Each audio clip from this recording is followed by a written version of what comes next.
Good afternoon, everyone, and welcome to Wilson's Road, where we've got some baseball, Summer League. My name is Peter Susevich, and we'll have Rob Bowen joining us very shortly.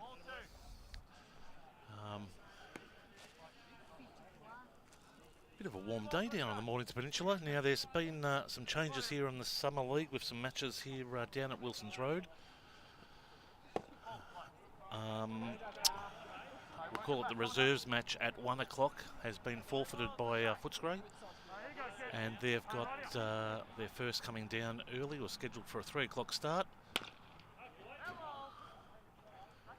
and that's now been brought forward to 2 o'clock, and we are away. So again, we'll keep you up to with the scores.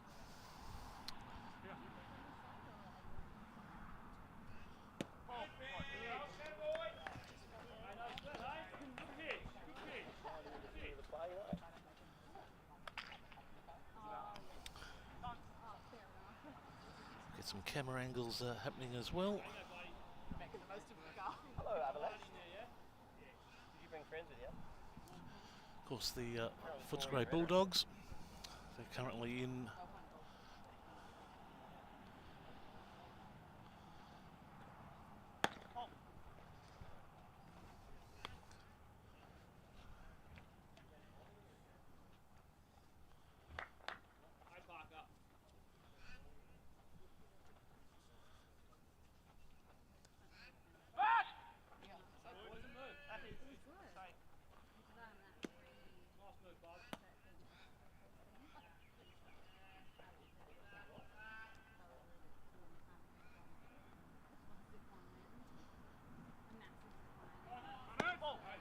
ball, runs to second. Gets him on. Stays on second, so sneaks it home to second there.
Right, we're back.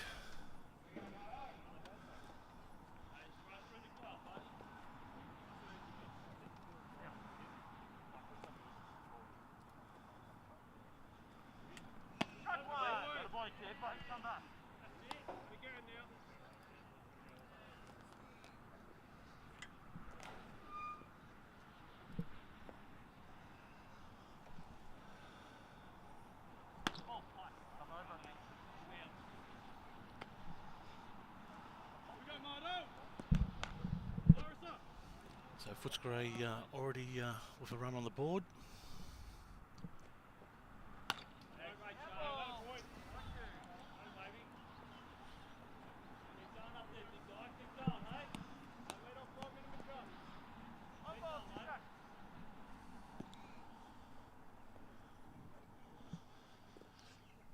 A nice field here at Wilson's Road.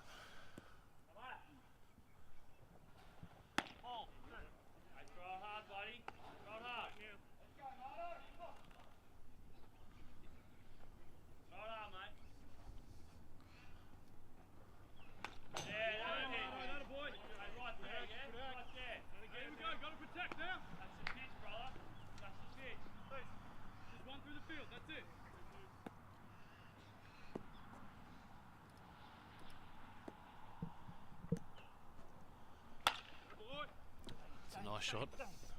Oh, they hit the line. Come on, get it in! It's in. Yep. Run home for second run. That's a double. We go over the cones. No one even ran. Yeah, but it went out of play, so yeah. Alright, cool. Hit the line. Hit smash bang on the line.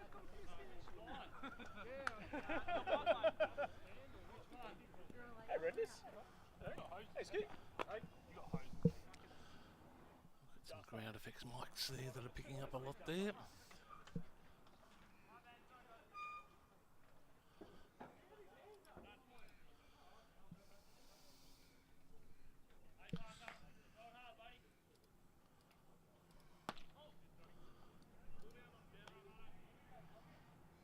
I believe they have a double there.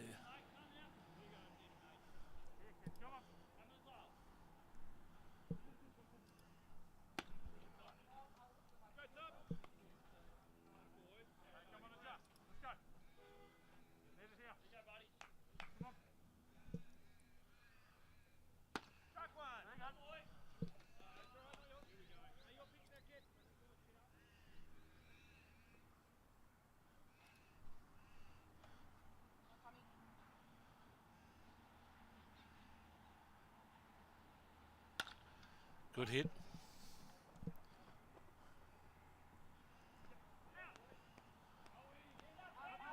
And he'll take home there.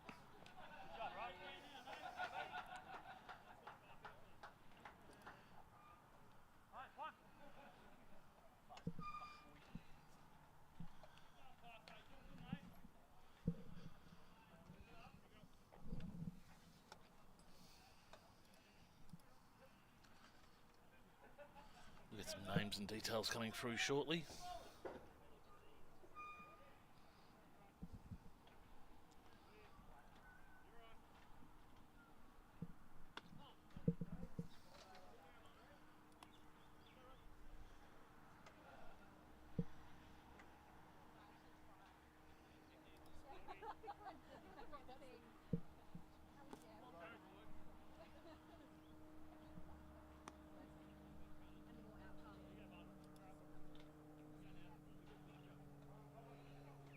Nice afternoon down here at Mornington.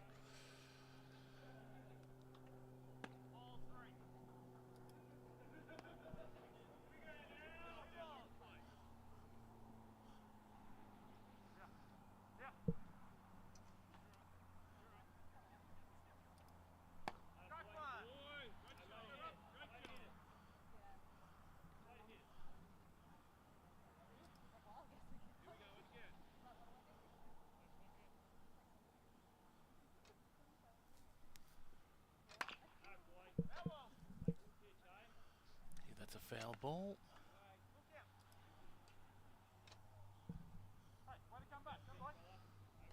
Still no outs at the moment.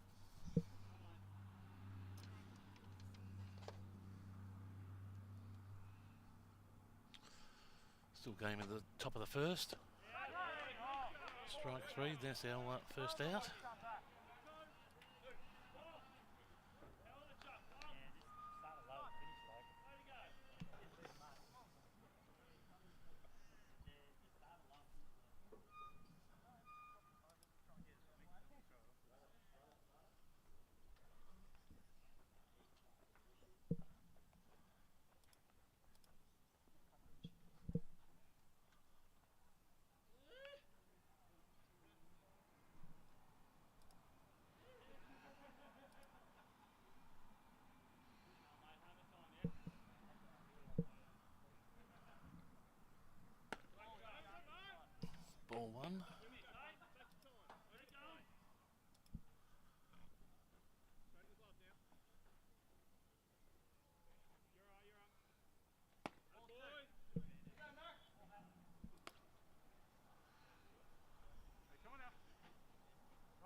hits and errors up shortly, folks. We're just getting those pushed through on the system.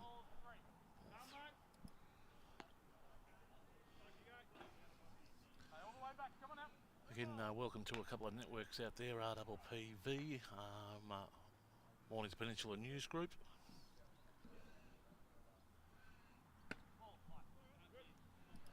Takes a walk there.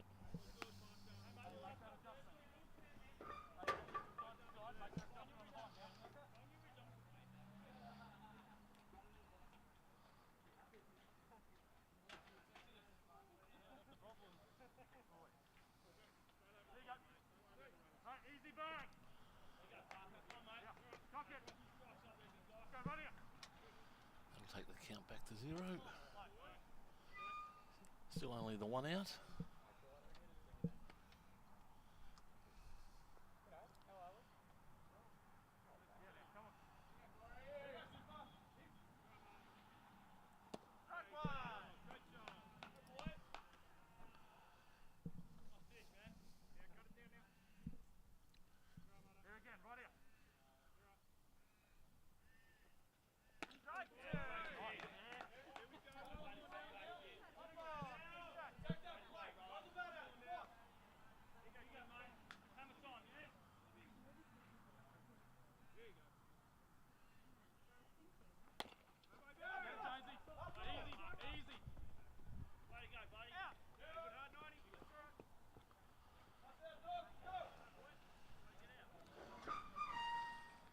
That's 3 out.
In the bottom of the first, I have some guest commentators coming in very shortly. We're just, both clubs have been hampered a bit with the early start, the 1 hour early start, and I just thought we'd get the stream up and going as soon as we could.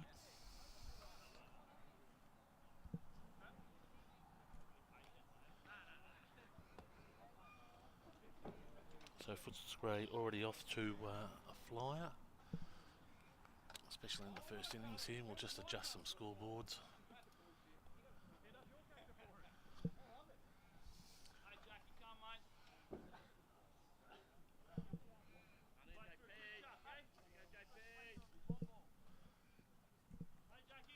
We'll have some team lists with you shortly as well. Shot.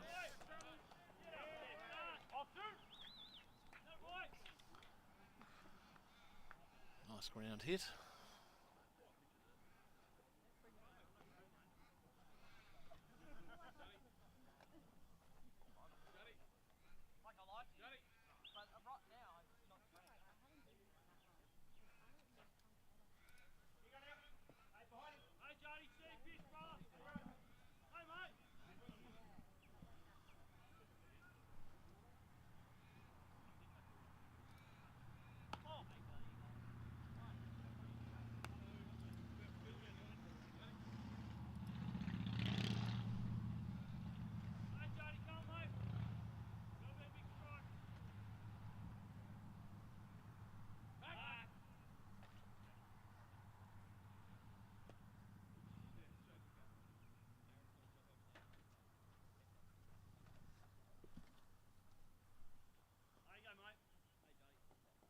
Nice little crowd in attendance down here as well.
Another ball there.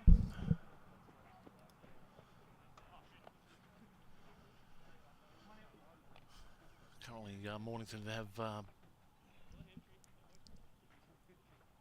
players on first and third. So we'll make that second and third.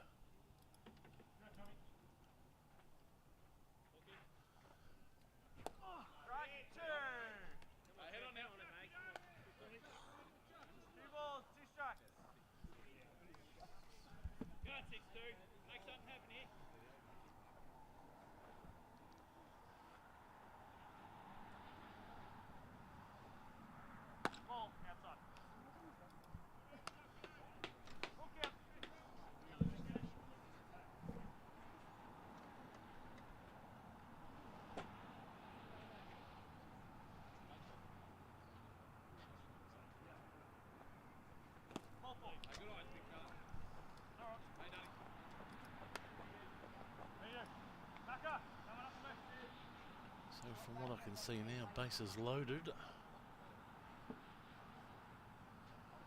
Good position here for Mornington to strike back.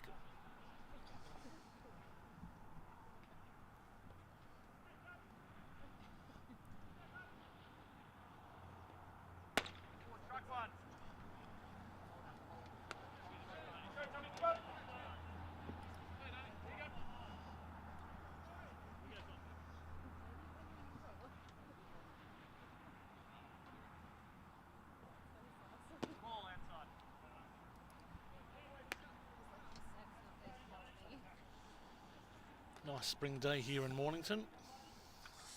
Been a long journey for the Footscray Bulldogs to come down to Mornington today.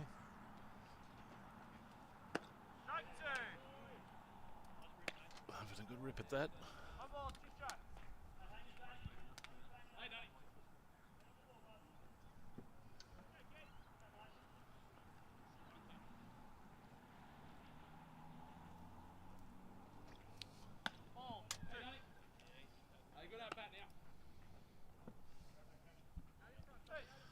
Two and two, bases loaded.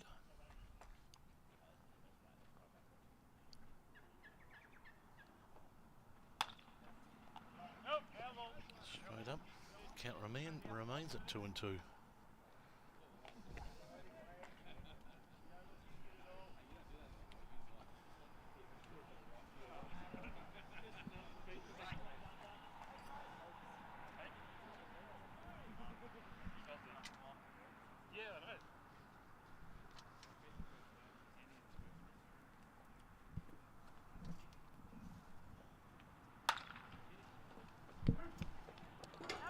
One home, double play there.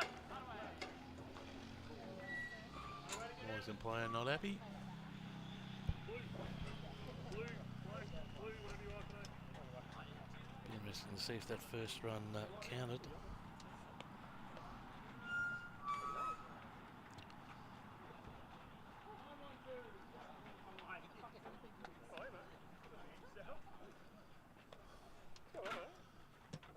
As we go to the top of the second.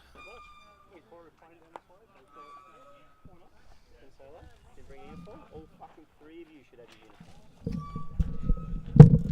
Just watch it, guys. Mike's hot there. Guys, don't even do nothing. Just watch your language, that Mike's hot.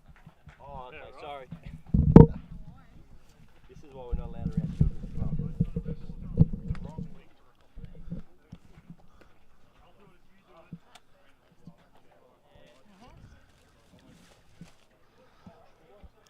Some people around the effects mic. How we just give it a nice warning.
So Footscray in control here.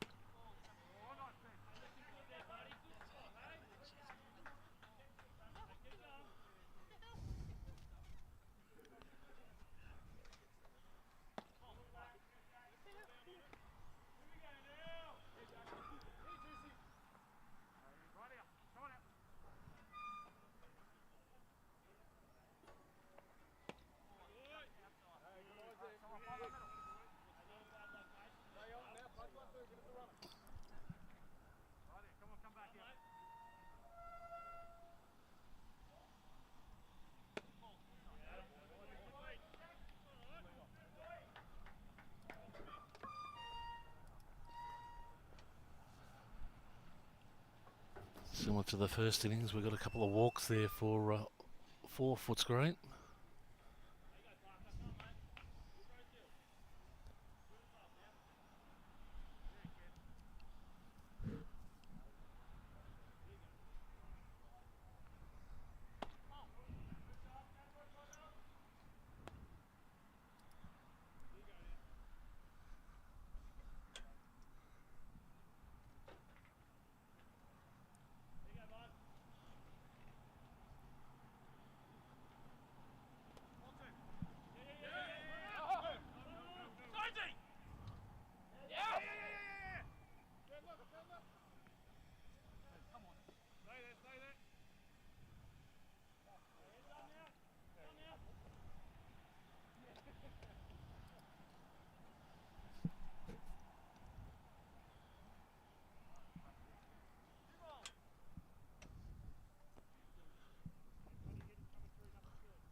I don't think the hits is right, folks. We'll have a look at that during the next break in innings.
left-hander.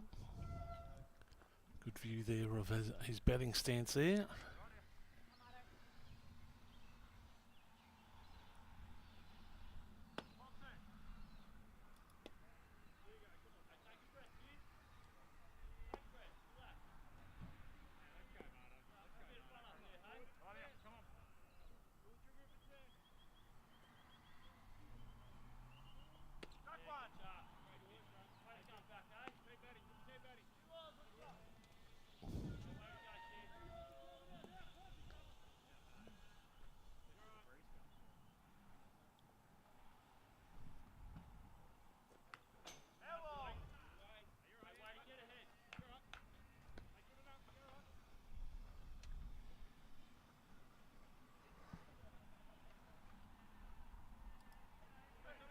Come back hard right here.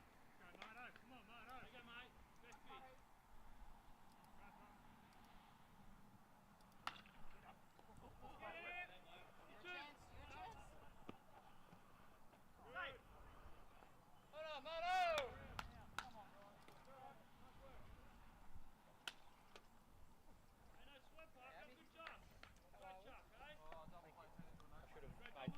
Like maybe 5 pitches earlier. But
running there for nothing.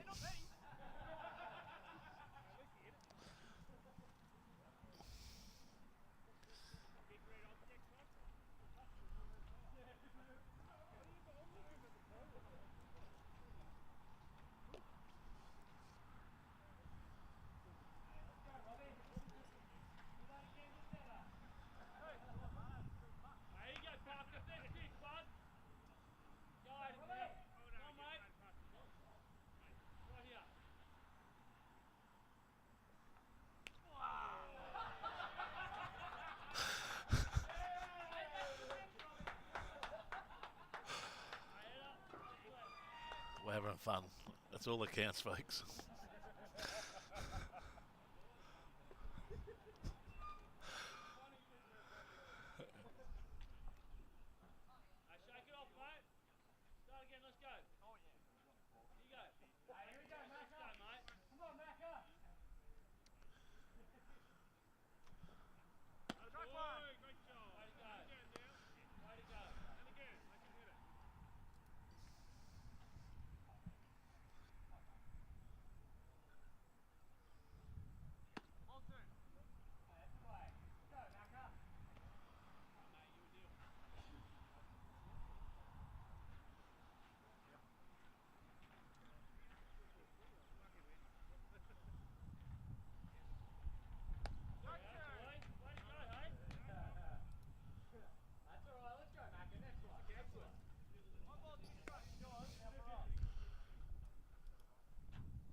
Base is still loaded. Plenty of room to come now.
Other run comes in there.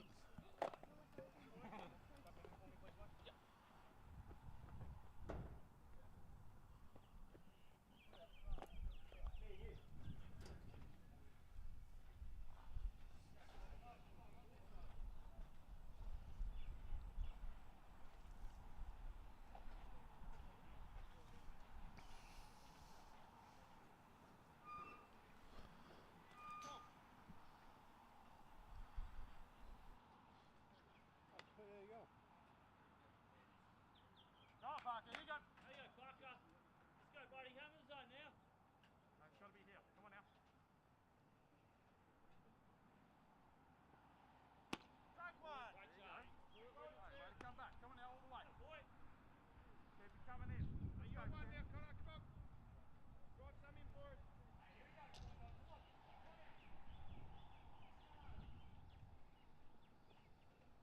Strike two. Baby. Two off, two strikes. Oh, one ball, two strikes. Go, baby. Keep going.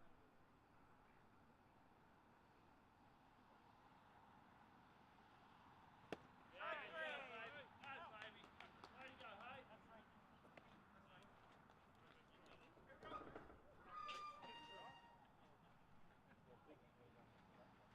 Hey, come on out. Go, Tommy.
It's a 3-hour game, Pete.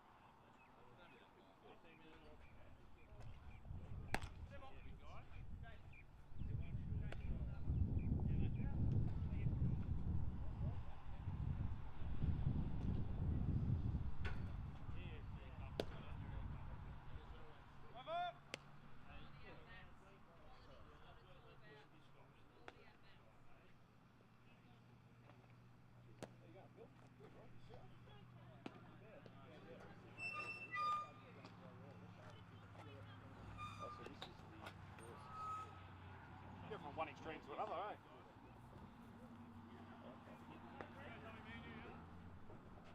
Come on, Jonesy. Hey, big fella. Let's start now.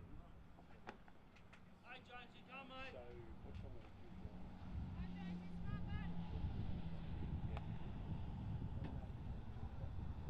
Strike one. Boy. Hey, be choosy now, be choosy, hey? Oh, so what are we going to Hey, guys. Well, it might go. Strike two. Now, you go. No ball, two strikes.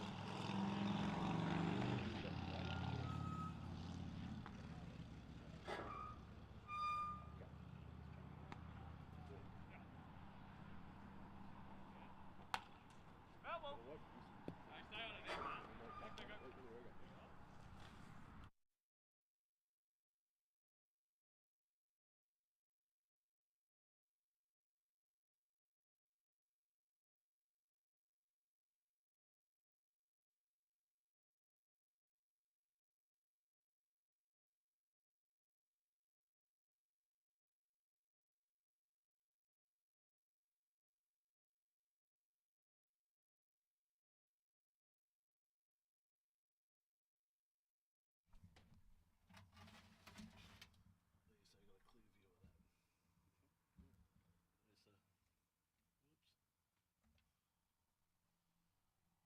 It's got about eight camera angles.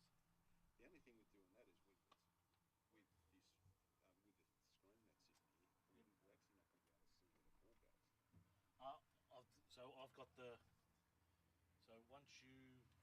there, then I've been watching the flight a couple of times. I've been catching up with it. Okay.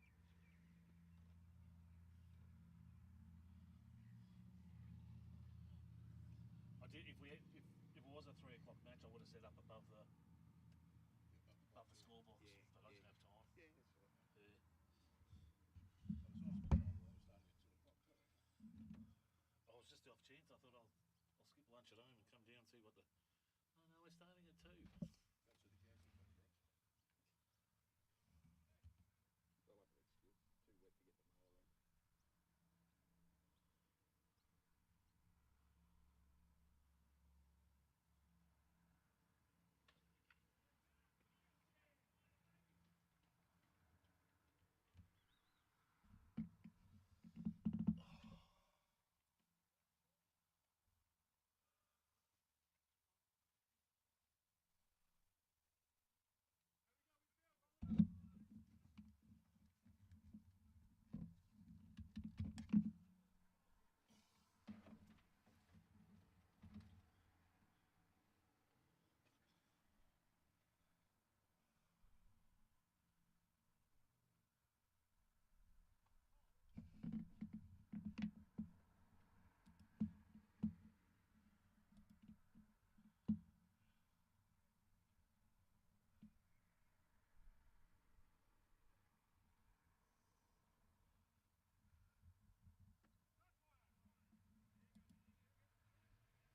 Pete? Grab the hill jars.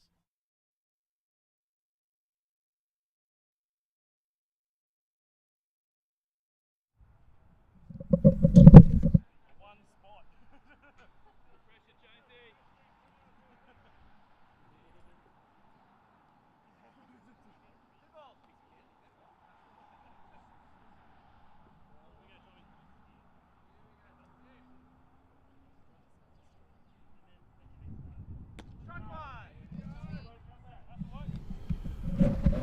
Righto, welcome to the RPPV FM live streaming of today's game between Mornington and Footscray down at Wilson's Road Reserve.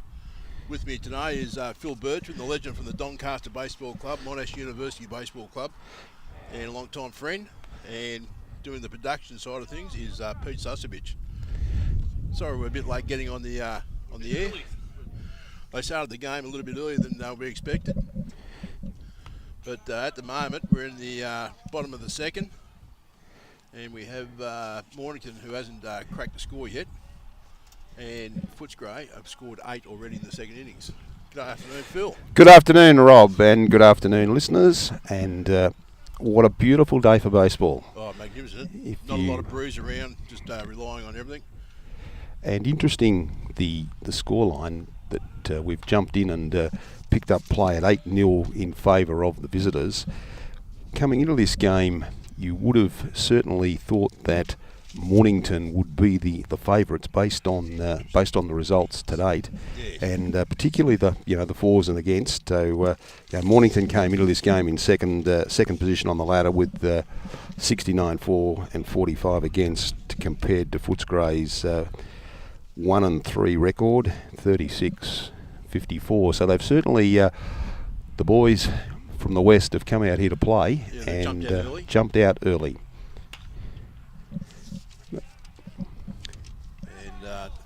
Foul ball there by Dylan Whitworth, the catcher for Mornington, who's at bat now. Who's begrudgingly trudges back to the home plate.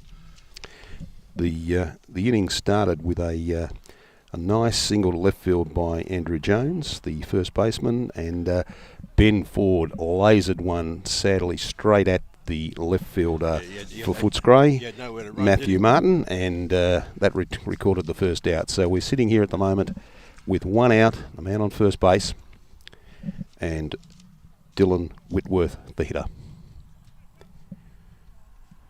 We just wait for the pitcher now just to get his signal in. He picks off the first base, which would be a wise move. Jones, he's not exactly the flashiest mover on 2 feet. I would suggest just keeping a little honest there, Buff. Gets himself set now. Whitworth holding the bat nicely. And that struck him out for the second out of the innings. And that will bring to bat now the left fielder for Mornington, Nick Kane. Yeah, well, Mornington need to get a bit of a giddy up with the run scoring situation. Yeah, early days yet though, Buff. It's one thing, if you do fall behind to a lead like this early in the game, you've got plenty of innings of baseball to whittle that back. And I think to try and chip away and pick up a couple of runs per innings. The thing for Mornington when they go back out in the top of the third is they've got to stop the bleeding. That's right. That's the important thing for them now. They've got to basically cut the runs off and just pick up one here. Correct. Two there. Correct. And we noticed that Footscray at the moment got 8 hits, but had made 2 errors, but hasn't been costly. And Mornington have only picked up the 3 hits so far, so they've just got to improve the hitting side of things a bit. That one's chipped back to the fence for a foul. And runs the count to 1 ball and 1 strike. Yeah, we'd like to welcome you all to our first live streaming of the game. It's, from my understanding, it's a Victorian first to have actually a game commentated on and streamed. You can get it on our Facebook page. You can get it on the Mornington News page. Double PV Sports. You can get onto that as well. Oh, look, the great thing, Buff, is that we see a lot of baseball from the US and even the Australian Baseball League games, whatever. But to be able to do a game at grassroots level is absolutely wonderful for the game, and we're very lucky for the support of the local radio station RRP. And that's a punch out for the third out of the innings, and that will now bring Footscray to bat in the top of the third. Yeah, no, it's the way. I think it's the way to support local sport and to try and get our word across that 3RPP or RPPV. RPPV is here to support all sport on the peninsula. We just don't do cricket and footy and bowls. Well, we did bowls this morning. Yeah. And we had the ladies' pairs final over 60s, which saw Jan Stevenson and Terry Matthews take out the region championship, and they'll progress to the States. They defeated Di Washfold and Carmel Healy from Dramana. Yep. So then we had the cricket yesterday. It was a great match. Oh, terrific game yesterday. It was sort of like a game of 2 halves, wasn't it, really? Yeah. Sort of, Man Eliza sort of struggled a little bit, then, got the runs on the end, and then Heather Hill was sort of flying very nicely. And then all of a sudden if you have a look at the last 11 overs, they lost 7 wickets. They sort of really lost their way. But back to the baseball here. It's just in between the innings at the moment. And we've got young, what's his name?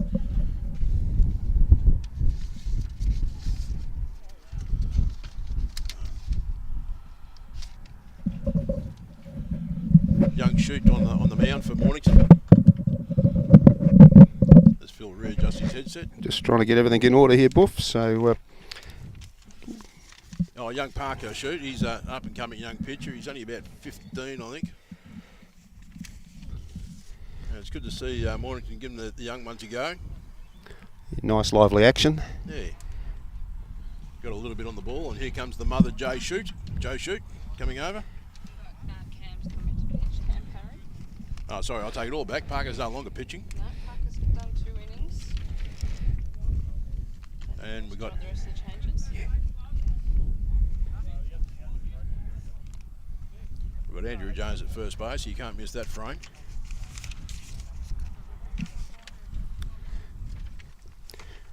Leading it off for Footscray here in the top of the third will be their shortstop, Zach Dunn. Zach Dunn.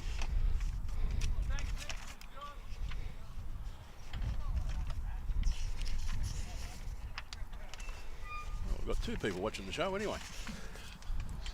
That's a good start. Oh, it's down to 1. But anyway, that's Zach Dunn came into this game, Buff, hitting .313, which is a certainly a healthy average. Yep. 5 hits from 16 at-bats in the games thus far this season. And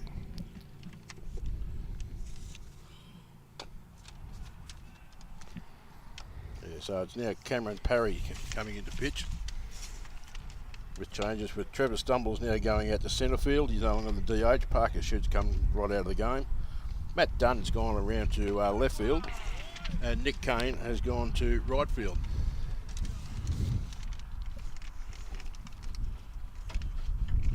He lines up for his first pitch. And it's inside for a ball. It's a beautiful day down here. The ground's looking magnificent. You wouldn't think it's been raining down here at all. The ball's hit foul. just pulled foul down the first baseline. Even the count at 1-1.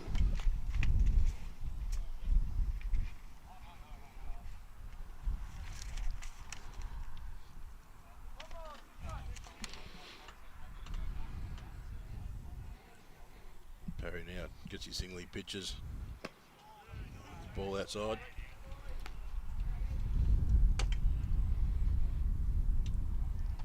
Yeah, it's the first time Mornington's been in 3rd division. They put a summer side in last year and played in 4th division. And they're trying to sort of build it up a little bit down here. And that's all for Zach Dunn as he strikes out and brings to bat the first baseman, Shane Kinlough. Yeah, Footscray's been in 3rd division now for 3 or 4 years. Coming up from 4th division. So is this the first time that Mornington have had anything outside of Division 4 Yep. in the summer? Yep. Yeah, they're coached by Luke Jansen, who's doing the umpiring duties today. It's a tough gig. Oh yeah. The joys of being a club coach in a situation where you don't necessarily get a badged umpire turning up, Yep. and how often does it happen that it Oh. falls back on the club coach to assume those A responsibilities? shout out to Tom. Tom's watching, and there was Helen Myers and Andrew Slesser. Welcome to the broadcast. Hope you enjoy it this afternoon. And that's a base hit in the hole between shortstop and third base. Gets Shane Kinlough aboard with 1 out, and will bring to bat the left fielder, Matthew Martin. Matt Martin came into today's game sporting an exceptionally healthy 625 average. Well, he only played 1 game. So, no, he's played more than 1 game. He's got, he has 5 hits from 8 at-bats. So, big, strong left-hander. Yep. hitting in the 4 hole. Right, there's a strike for Mornington. It's always handy to start with a strike. But no, it's just it's good to see Mornington actually move up into 3rd division. Oh, we just lost our screen. There's it back again. I think that was a ball. Yeah, 1-1 the count. Yeah, it's interesting, isn't it? I noticed that clubs like Essendon and Geelong and Sandringham, etc., are also having clubs in 3rd division as opposed to perhaps playing in Division 4. Yeah. And, for the guys down the line a little bit, I think it's a good opportunity. The other thing it does with Division 3, I guess, over Division 4, is that it gives you the opportunity to have a first and a reserves. Yeah. So if you've got that sort of those 2 teams outside of your whether it be Division 1 or Division 2 rankings, you've got those guys have got the opportunity to play home and away games at the same venue each week, and I think that certainly helps your club. And when you're playing home, it certainly makes a big difference when you've got the ability to have our umpiring duties, etc., handled. So Martin punches out for the second out of the innings, and so with 1 out and a man on first base, it brings to bat the pitcher Tom Medland. Yeah, no, I've done a couple of games for Chelsea, and last one I did, they played against Geelong, and what they're doing is it's very smart. It's a pretty young side with a couple of older guys thrown in it, and they're rotating their pitches out through the seconds. Yeah. So if they're not needed for that day, then they come down and they throw 3 or 4 innings down in the 3rd division, and they usually bring 2 of them down, so 2 of them get a bit of work, then they go back up next week. Yep. And that's a wonderful way to develop pitching, to when you've got that option to have your younger players getting that work in. And how often do we see that we get young guys that don't get or maybe not so much young guys, that's probably not the right way, because they've always got the juniors that they can pitch in, but guys that may be just out of juniors but still have some talent as pitchers, but maybe not going to be regular guys pitching in the club seconds or whatever, to be able to have them play a position there and then rotate down into a Division 3 side to get their keep their innings in. I think that's a great opportunity for those clubs. No, it is.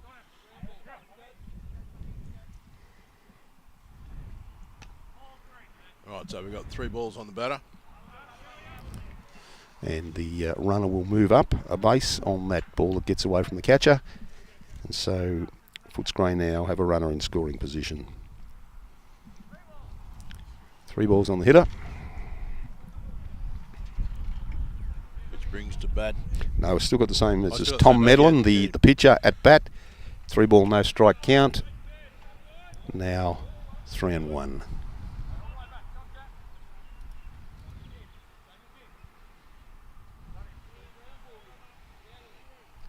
As he gets ready. Foul back. Ball. Yes, foul back to even the count. Oh,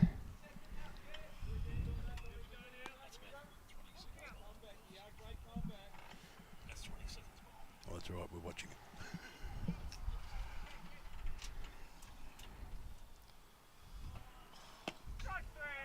And listen to the umpire, strike 3, the batter is out. And that will do it for Footscray in the top of the 3rd. No addition to their score.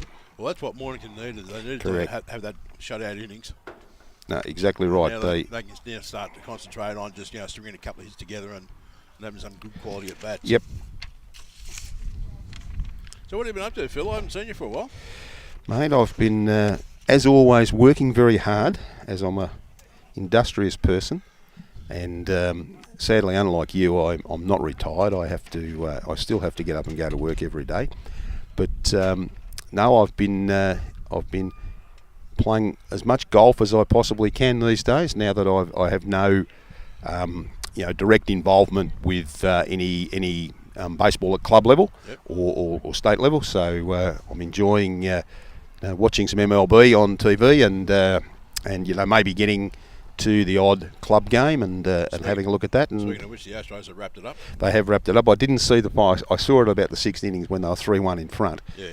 And so I think the best side in the of the last two won it. But what a great year for the Phillies! Yeah, yeah. What a great year! And, Well, and they started off pretty ordinary. They were behind. well, they had to the sack their manager, didn't they? Yeah. And I think it's really interesting that Rob Thompson, the manager of Philadelphia, who interviewed for the New York job, long-time bench coach at the Yankees under Joe Girardi, interviewed for the manager's job that Aaron Boone ultimately got. I think Rob Thompson can turn around and say, how many World Series have you played in? Yeah. So he had his last laugh. Yes. No, it was good. It was fun watching the Phillies, especially Schwarber. When he lashed What a in. great comeback that he's had. He was down and out. I mean, he had a wonderful season with the Cubs, a couple of years with the Cubs, and then looked like his career had stalled, and then all of a sudden he's back and had a wonderful and interesting number of the sides now are using big guys in the leadoff spot. Yeah. Speaking of leading it off, Jack Pearson, the shortstop for Mornington, at the top of the order, is going to lead things off here in the bottom of the third. Yeah, he's had a couple of years down at Sandringham, playing in their first and seconds at times. And he has popped out to the third baseman, and that is the first out on the first pitch of the innings. And I don't like to be critical of young players, Buff, you know that, but When you're down 8-0, when you're down 8-0, you need base runners. You need to be taking some pitches, seeing some pitches. Yeah, no, it's that rule hasn't changed since you and I were playing. Jared Clower singles into right field, and so Mornington have a man aboard. And that was probably on the first pitch as well. It was on the first pitch, and it's. I think there's two parts to that at this stage of the game. Looking at the level that this game is, or at Division 3. Most of the sides, one of the things they do struggle for is depth in their pitching. Yeah. And if you can get into their second and third guys, then you're obviously at an advantage. Now, Mornington are 8-0 down. He goes over to first base. Yep. Mornington 8-0 down. They need base runners, and they need to see some pitches. And you don't need guys popping out on the first pitch, particularly the first pitch of the innings. So with one out, man on first base. Pitch is high.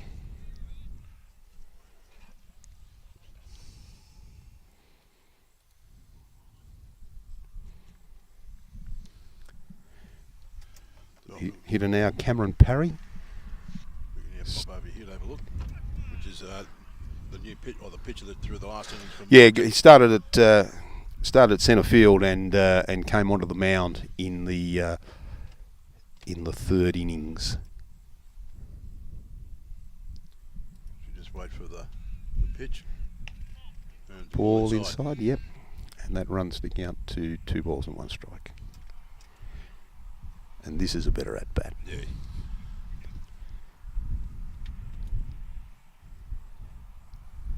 Sometimes it does come down to the level. It sounds fairly good off the bat, but I don't know where it's gone.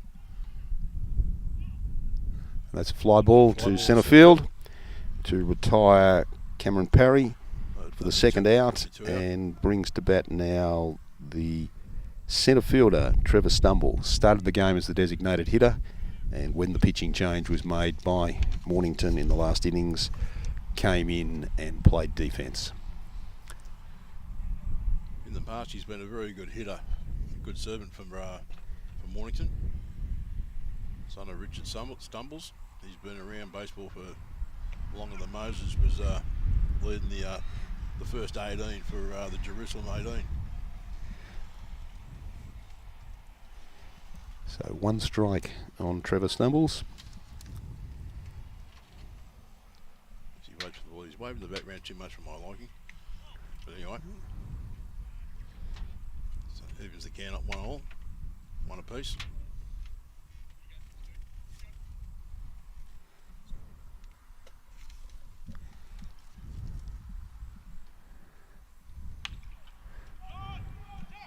Sounds like a crack, and it's going out to save it first, which pushes the runner around. Now they've got a bit of a chance here to try and pull one back. Yeah. First and second occupied with 2 out, and the batter now Matt Dunn, the left fielder. I think this is going to be the important bat of the innings. Actually, he's got to have a bit of quality time in there, and he's got to pick the right pitch to hit.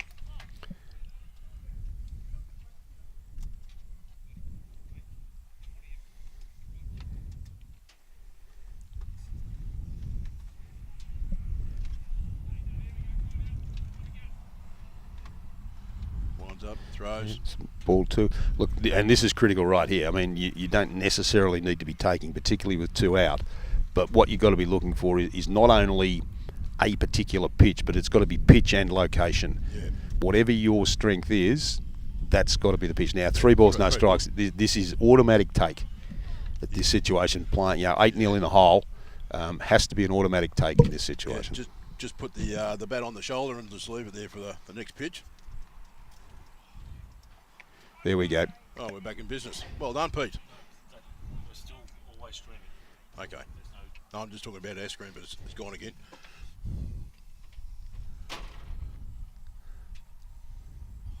Three-one the count. And that's ball 4, Yep, and that's so- going to load them up. Right at the bases. Now, all you need to do is just a little drive through the gap somewhere. You're possibly going to score 2, or at least 1, get yourself on the board, and all of a sudden you can pick up the enjoyment of playing the game. Well, momentum's what you're looking for here, and this now brings to bat the first baseman, Andrew Jones. Who picked up a hit when we first got here. Correct.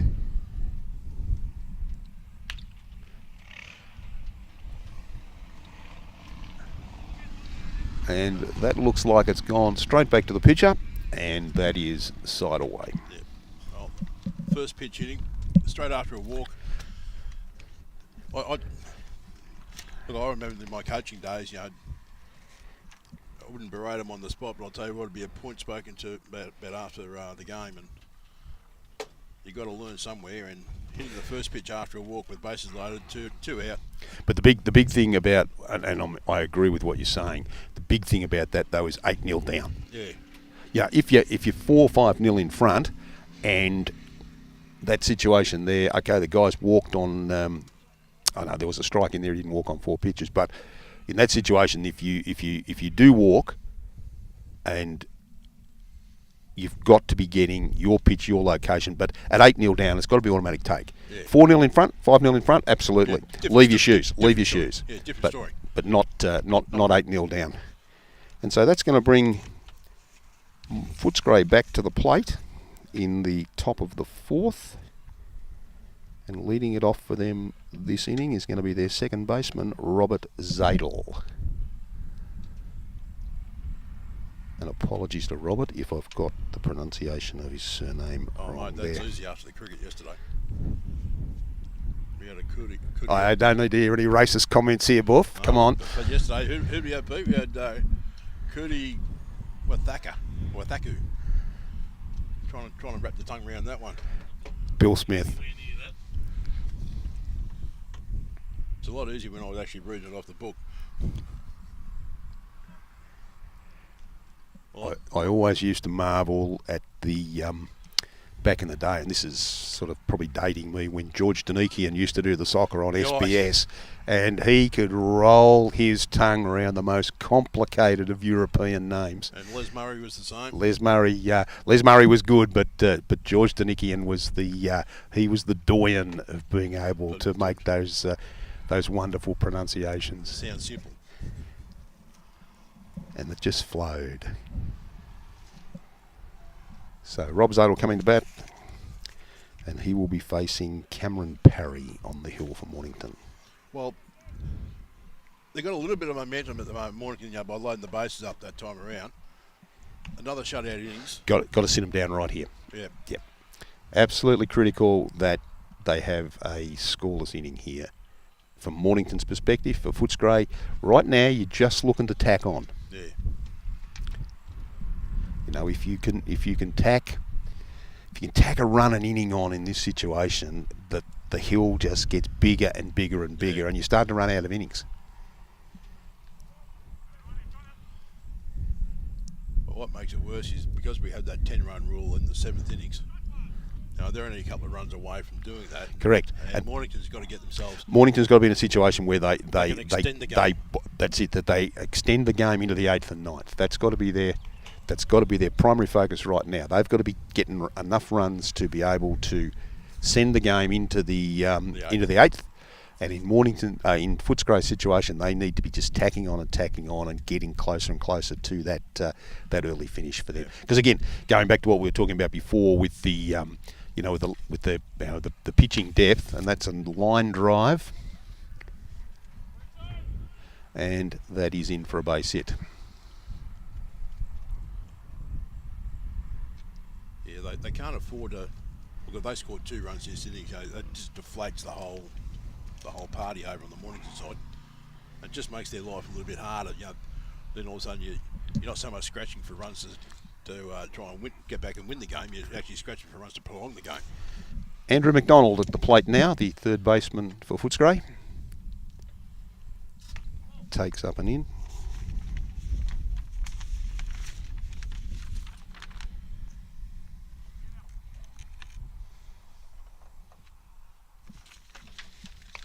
Ball 2.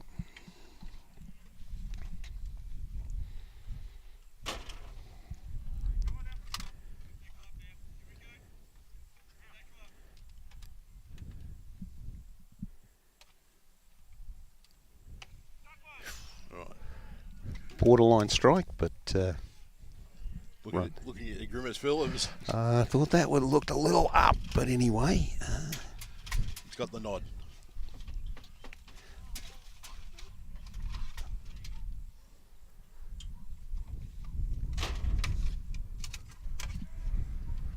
Runner not advancing on that ball, getting away from The catcher. Mornington catcher Dylan Whitworth. So 3 balls and 1 strike. And ball 4, second walk. Since he came to the mound, and we've now got Corey Wilson, the centre fielder, coming to bat for Footscray. Knock this cord. I'm going to put my ear out in a minute. So first and second occupied, nobody out. Corey Wilson, the hitter.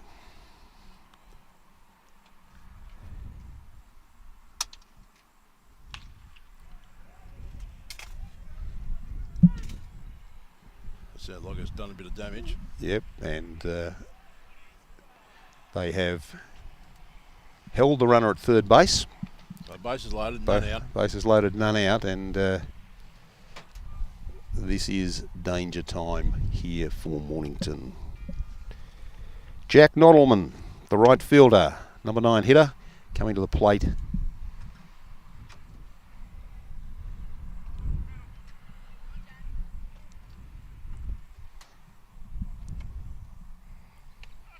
That's a good pitch, really good location right there. Keep the ball down and in. They want to induce a ground ball here, perhaps try and get a double play. Well, I need one, especially if it goes straight back to the pitcher and get the one on home play. That's the one you got to get out first.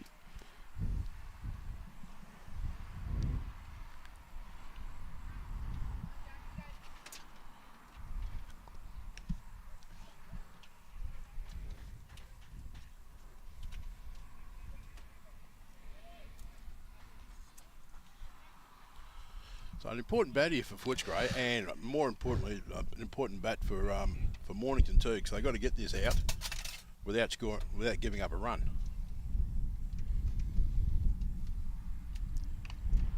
Foul tip, and the count now 2-2.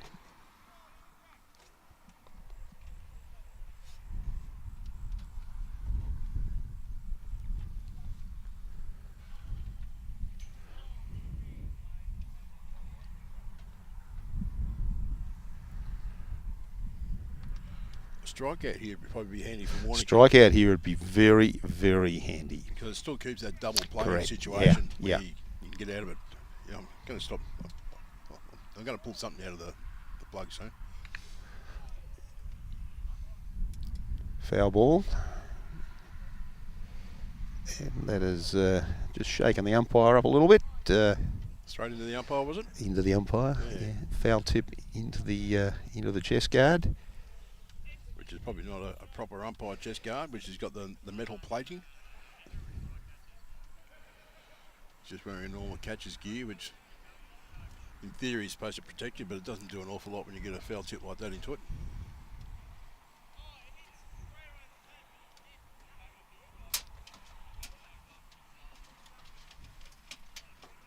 So count stays full. Nobody out. Important pitch, this.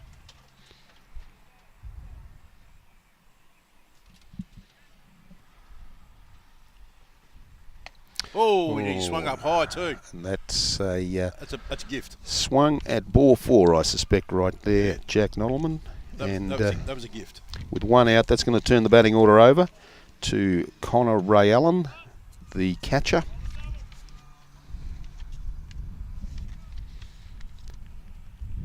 And this is sort of where you really want the ball to go straight back to the pitcher.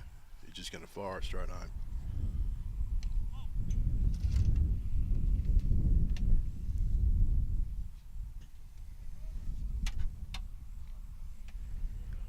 Pete's playing around with more cables. You can find a JB Hi-Fi. He's doing a marvellous job. He He's is. just having a couple of technical challenges, but he's working through it. Ball 2, but the back net's pretty close, so you won't see the runner coming home. I wouldn't have thought so. And so again, this is a situation where you're not just looking fastball, you want fastball in your spot. Yeah. And That's a good pitch. Yep. And again, a situation where he checked his swing, not because he didn't think it was a strike, but because it wasn't the pitch that he was actually looking for.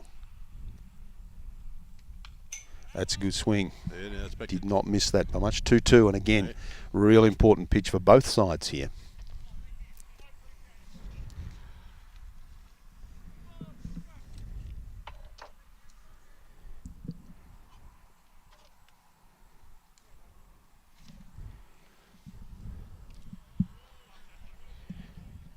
fairly crucial pitch, this one, Phil, I feel. Yep.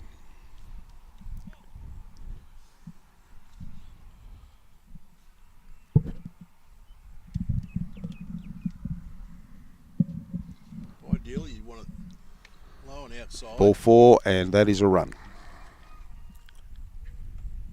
That doesn't help the cause for Mornington at all. So that sends the scoreline 9-0 in favour of Footscray.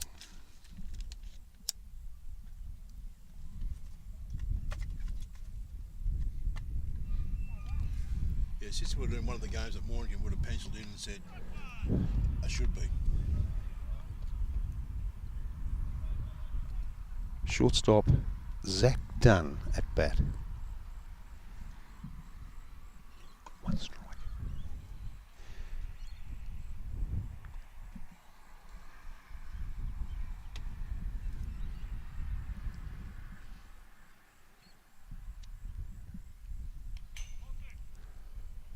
Runs a count now to 2 balls and 1 strike, with 1 out here in the top of the 4th. Yeah, just the one out.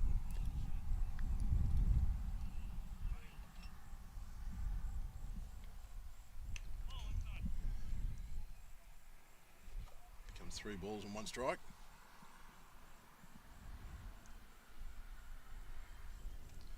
I think the pitcher here has just got to. I'm just going to just groove one down the middle and see what happens. See what happens. Yep.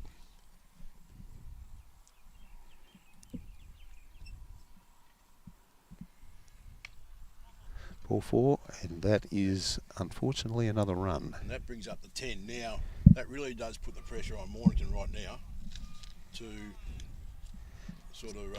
So time called by Mornington. So the pressure's now sitting fairly squarely on Mornington to try and prolong the game.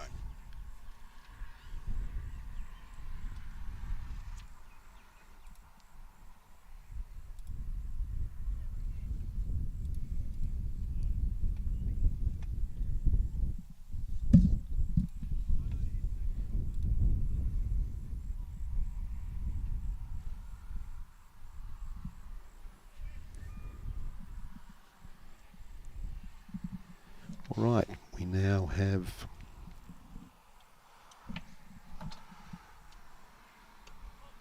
first baseman Shane Kinlough. And it's a ball called outside.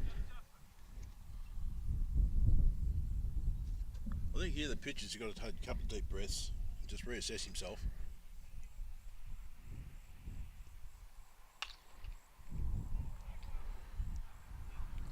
That's gone foul. Foul, and that's run the count to 1 ball and 1 strike.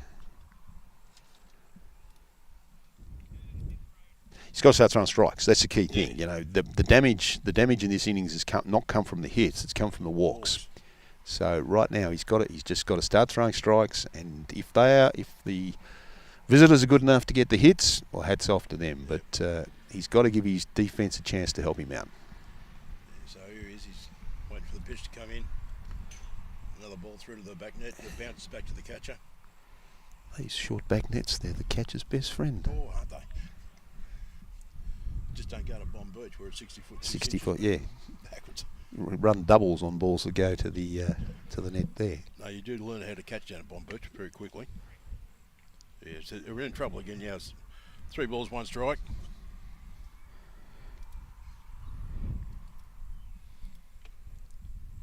Just got to groove one down the middle and just see if he hits it. Hopefully he can induce a ground ball in the infield. That's gone to left field.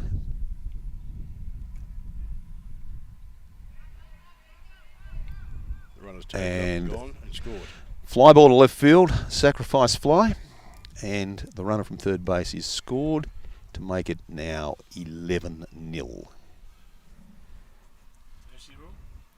Not yet. Mercy rule will come in the 7th. Not yet. Couple more innings to go yet. So that's going to bring, and that is now a situation where the Thomas Medland, the pitcher, comes to bat, and they have batted around in this innings. Yeah, I think the pitcher at the moment, the Mornington pitcher, has just got to settle down and just say, I'm just going to throw it straight down the middle, see what happens, and leave it up to the batters to either get themselves out. The batter very kindly goes out and picks up the ball for the catcher. I'm not sure if that's exactly according to Hoyle. I think I'd be leaving the ball alone if I was a hitter in that situation, particularly with runners on. I know a few old school managers who would be out there wanting that called as an out. Not that I'm including myself in that. That's a lovely pitch. Yeah, it's a strike. So 2 balls, 1 strike. Yeah, but then again, Phil, we are from the old school. Yeah, I think that there's nothing wrong with that. But as I say, I know a few old school managers who would not be doing that. So that's gone to left field. It's gone in for a base hit. And it's fallen in, and the runner from second base is going to score. So that now makes it 12-0. 12-0. And it's now getting out of hand.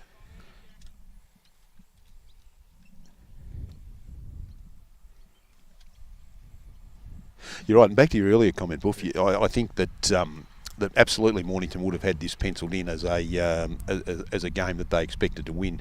You know, and particularly on the basis, last time out that Footscray got thumped 14-1 by Sandy. Now, admittedly, Sandy are top of the table, but I think that Mornington would have absolutely expected to win that. I do notice a couple of regulars from Mornington missing today. I noticed that young Wignall's not playing today. Yep.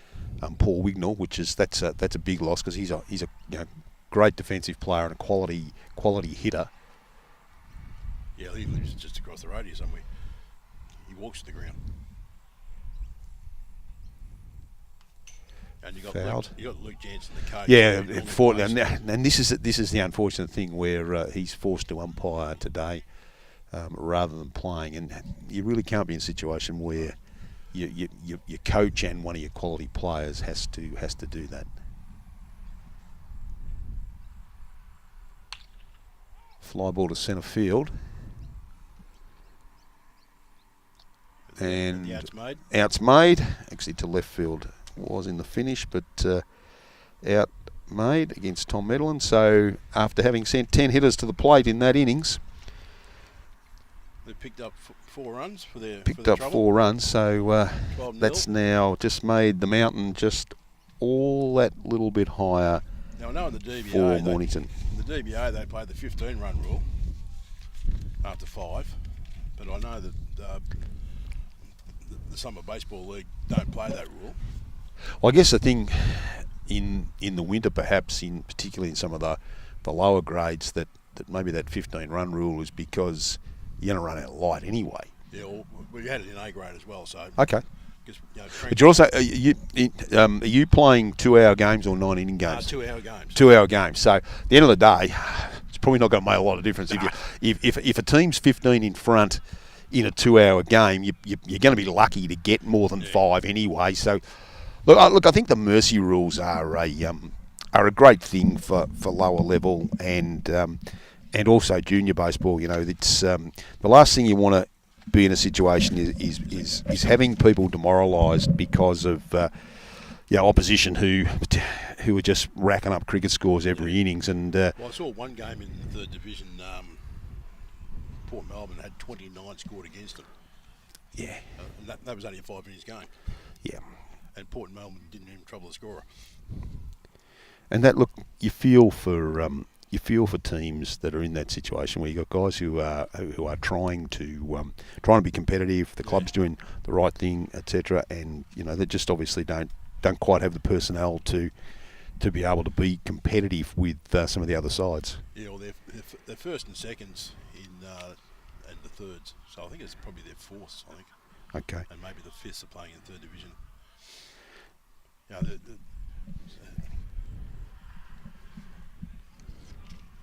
That'd be Ben Ford. Ben Ford, yeah, Andrew Jones was the last third baseman. Ben Ford going to lead it off here for Mornington. His last at bat was a good crack, just lasered it straight to left. Or lasered it. Left fielder did not have to move, just picked him out. All he had to do was put the glove in front of his nose and take a very simple catch.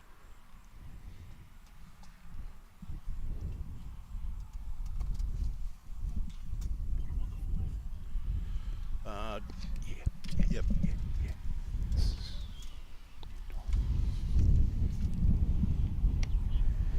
Ball inside. Ball, looked a little inside, yep.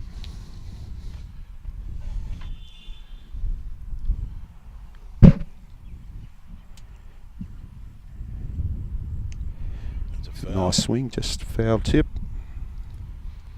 Catcher couldn't hold on. Not that it really matters at this point in time. So you haven't been going out to watch your son play at all? My son lives in Brisbane now, Buff. He moved to Brisbane about 2 years ago, and he's no longer involved with baseball. Knee and shoulder injuries sort of caught up with him a little bit, and he no longer plays the game. Let's hit out to. Now that looks like it's fallen in. He was he came out of the box a little bit lazily, thinking that it was going down the centre fielder's throat. However, dropped a bit short. Dropped in front of him, and that is a base hit for Ben Ford. And we'll bring to bat the catcher, Dylan Whitworth. Yeah, so he's enjoying life up there, and delivered me with a brand new. His partner delivered me with a beautiful new granddaughter about 4 months ago, who I am absolutely besotted by and extremely biased about how gorgeous she is. As all grandfathers would. Absolutely, it's our right and prerogative in life. Yeah, well, I've had a few things happen since I last saw you. My daughter's now got a fantastic partner, and she's pregnant. There you go. You're about to be a Is this your first, Buff? Yes, it'll be my first. Yeah, well, I've got. So I'm making sure I live that long anyway, so I can at least see the face. Well, between my partner and I, we've got a tad more than that, but they are. The great thing about grandkids is you can absolutely enjoy the time you spend with them, but you get to give them back at the end of the day. That's it. Yeah, so we're sort of all building up for that. Due at around about end of March, early April. As long as it doesn't fall on the mark. That is a strikeout for Dylan Whitworth. Yep. As long as it doesn't fall on the last weekend of March, when the Masters are on up at Ballarat, I'll be very happy. Why don't you go to the Masters anyway, won't you? You're superfluous to the berth as... I've got to do the right thing. The right fielder, Nick Kane, at bat now. outside for ball one. Yeah, and the young fella, he's just been getting over an elbow injury.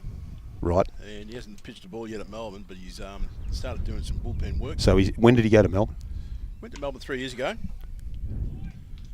And that's a base hit in the hole, and we'll move Ben Ford up to second base. So first and second occupied now with one out, and that'll turn the lineup over. And Jack Pearson, the leadoff hitter, shortstop, coming to bat. This is where he's got to be disciplined. Yep. Yeah, so young Mitch hasn't thrown a pitch yet, but he's been doing his bullpen work and getting over his elbow injury.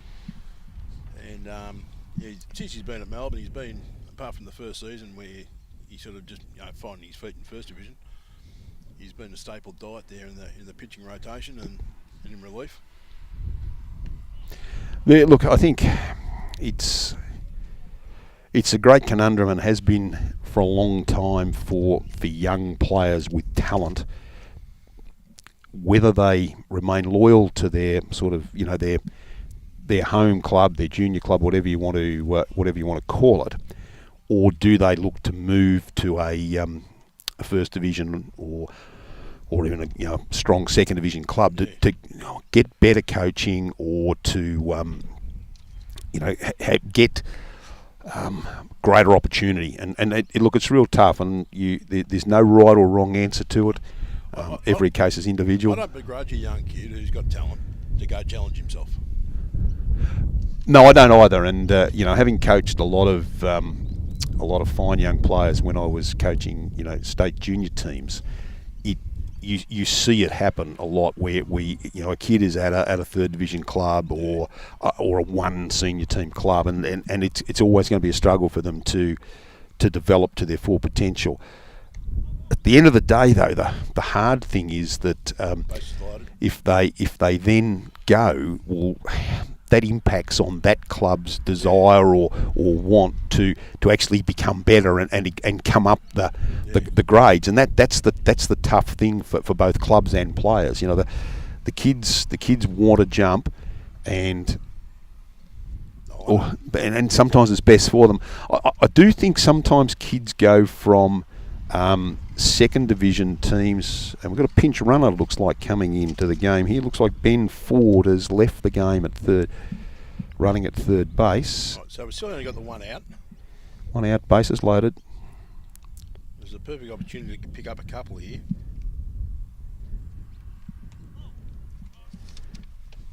So Jared Clower, the hitter. Yeah, no, Mitch was 24 when he... Yeah, that's a little bit different. He was 24 when he went to Melbourne. And he gave me a couple of years down at Chelsea because I asked him to. He was going to play cricket. And he decided, no, now's the right time for me to go challenge myself. And he hasn't looked back. He's... Yeah, well, at 24, I mean, he's given his Chelsea or Bomb Beach, wherever it was, he's given them some decent service. Yeah.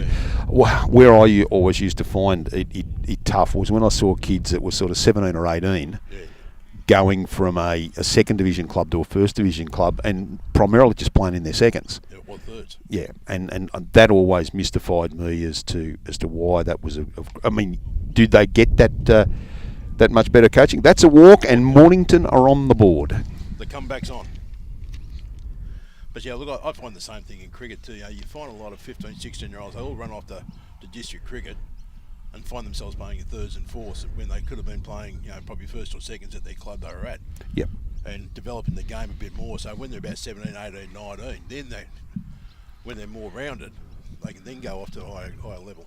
So it looks like we have a mound visit here from the Footscray manager. So don't panic, they're still 11 behind. But bases are loaded, only one out. And coming up to bat. And I'd say, by look at this, we have a pitching change. Yes.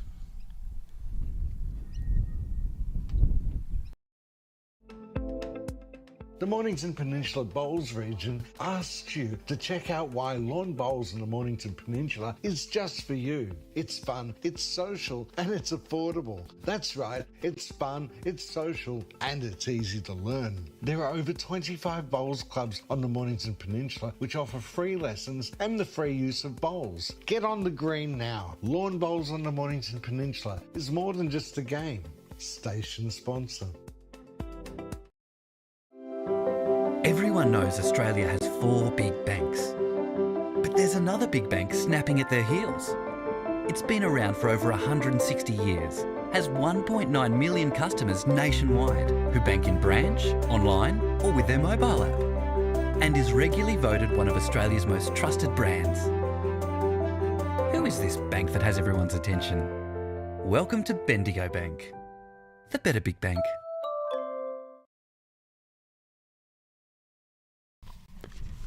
Okay, so pitching change for Footscray.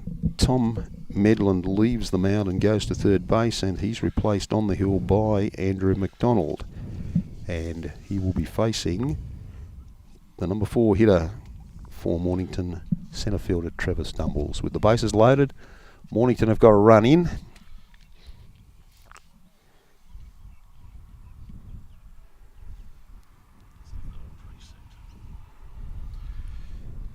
Once again, you don't want to be too keen on the change of pitch. You just want to see what he does first. Well, especially 11 down still. Yeah.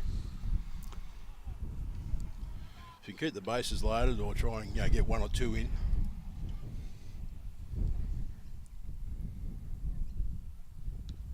Hit him, and that is another run.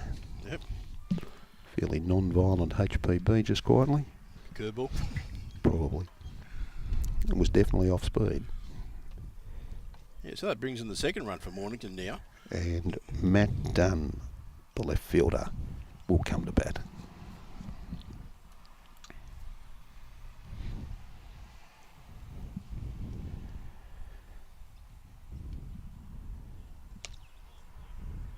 Ball 1. Yep. Once again, I'd be leaving my bat on the shoulder until at least a strike's been thrown. I wouldn't be rushing out to try and hit the first thing that comes down like that.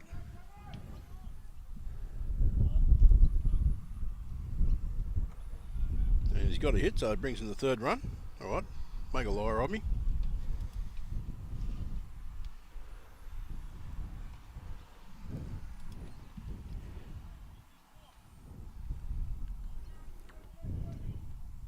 I actually think they, and sorry viewers, we're a bit obscured in our vision here. I actually think the third baseman fielded that and stepped on the bag to record an out. Don't see anybody when our camera went round to third base. I don't see a base runner at third base, so I'm suggesting that the third baseman fielded that ground ball. They weren't able to get a double play or didn't attempt the double play, but we've now got 2 out. 3 runs in for Mornington, and that is a strike. Yeah, it goes back. I'll take it all back. I still think I was right. You shouldn't have been swinging at that first strike. Correct. You should have been trying to load the count up a bit. Ground ball. It's gone through. They look like they are going to score a run here. Yes. Yes. So it's 4, so it'll be at least first and second occupied again.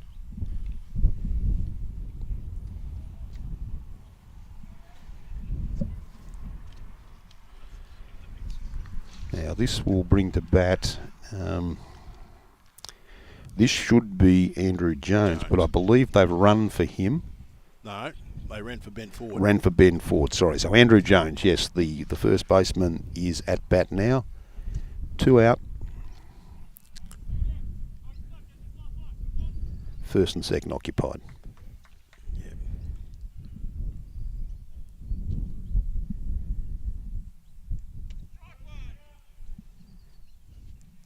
Just get the right pitch, just poke it in the left field, score another run, and you'll be right. Well, the thing here is that what they've done this innings is they've got back the 4 that Footscray got in the top half of the innings. So they've got it back to that 8-run deficit, which is still not great, but it's a lot better than the 12-run deficit that they experienced when they came to bat at the start of the inning. And swinging at a pitch out of the strike zone, and that is the end of that innings. But now they've sort of got themselves back in the hunt again a little bit. If they can go out and get a shutout innings. That's the key thing right here. They've got to stop the bleeding. Yep. A little bit of a breeze coming up, but there's nothing unusual for this ground down at Mornington. Well, this time the day, mate. You expect just a little bit of breeze to kick in. Yeah, they call it the Fremantle Doctor over in WA. What do they call it down here? The Mornington Wafter, I think. Wilson Road Whiz. There we go, from the near local.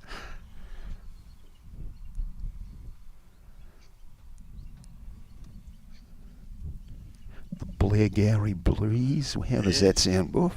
It's coming from a long way down the road. Oh, it is coming from a long way down. If it's coming from Blairgowrie, probably a fair bit stronger by the time it gets here. But no, it's just cooling things down nicely. Yeah, the Port Phillip Zephyr. Port Phillip Zephyr.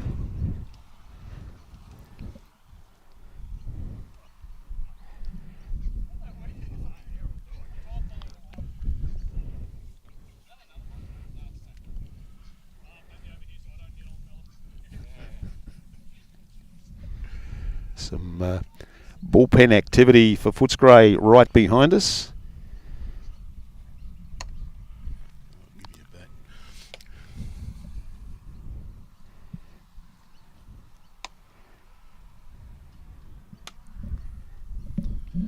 Anyway, Footscray's coming to bat in the top of the 5th. And this will be the second baseman, Robert Zadel, who was going to lead them off.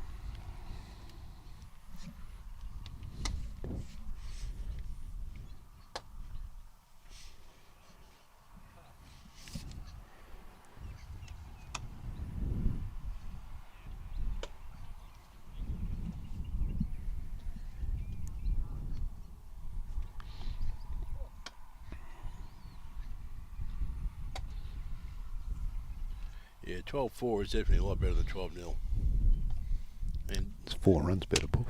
yeah, but it sort of gives you that chance to sort of shut them down, get a couple more, shut them down. Get Yeah, a look, couple more. this is important innings for Mornington. They've got a bit of momentum coming off that 4 runs.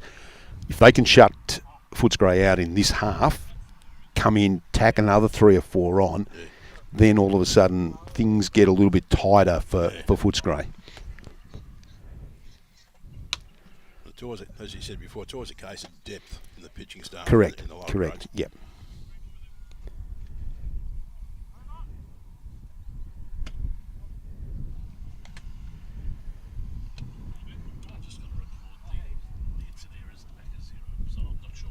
Don't worry about it. No, that looks good, Pete. Wise man's once said to me, Pete, there's only one important stat in baseball. All the rest is crap. That's The one important is how many runs they've got and how many runs you've got. That's the only important stat. And at the end of the day, make sure you're in front.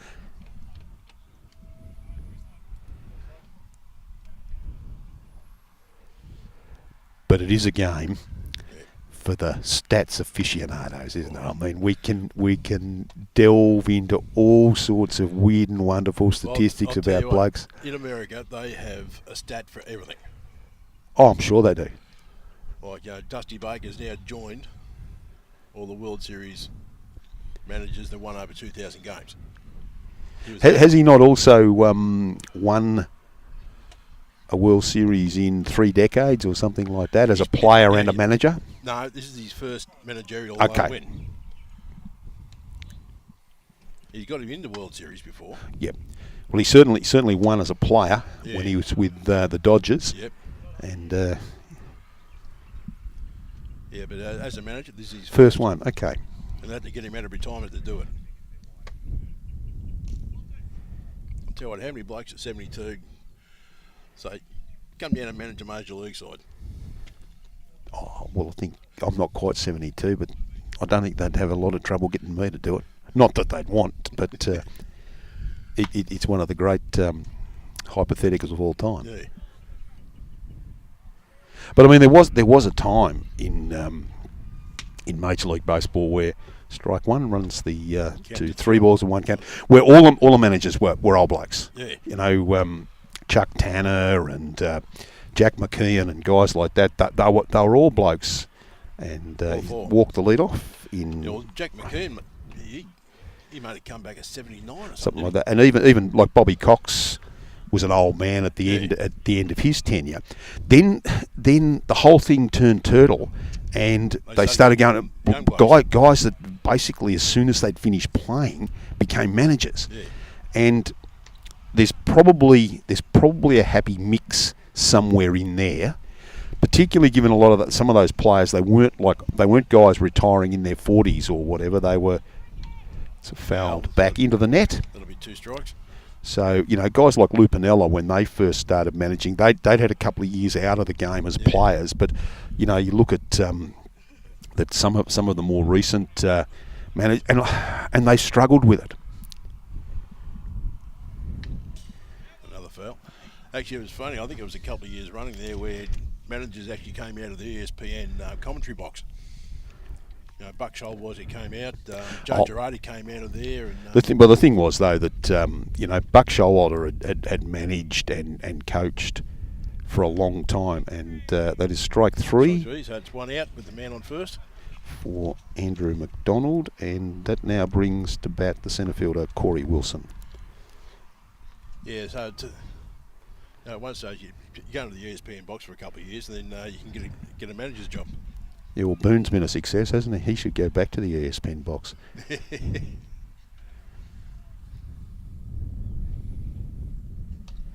ball a little high.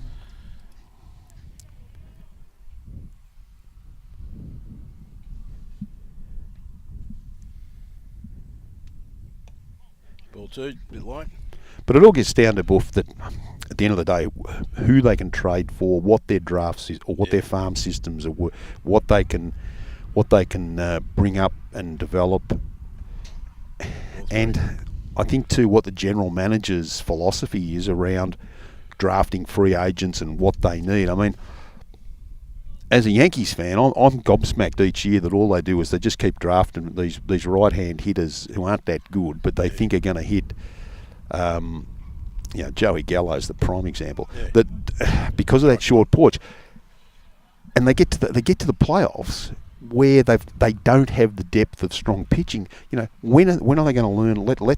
Let's draft for 3 or 4 really good pitchers as free. Let's spend our free agency money on 3 or 4 really strong pitchers and develop. Because at the end, we all know when it gets to the playoffs, good pitching stops hitting every day of the week. That's right. Look at Verlander and guys like that. I mean, they're not high-priced commodities because they're good blokes. It's because they repeatedly do a good job. Okay, we've got first and second occupied here for Footscray with 1 out, and the right fielder Jack Nottleman at bat. In fact, I think they may have pinch hit here, but we'll find out from the scorers at the half-inning break. Yeah. I know that Arenado down the Cardinals has basically told John Mozeliak to go get players. Don't worry about the salary, just go get them. Go get them, yep. He said, I'll stay for the 5 years, but let's get some more players. Fouled back. And now with Molina gone, they're looking at Sean Murphy at one stage, but Wilson Contreras is coming into the conversation pretty loud. And Trey Turner's now been mentioned as a shortstop for the Cardinals, and that'll allow Edmund to go back to second base. So I think Arenado said, I'll stay, but you spend. Yep. And I think it's a good thing, for the players to actually get up and say, listen, I can walk today, but I want to stay, but I want to play on a championship side. Yep. Yeah.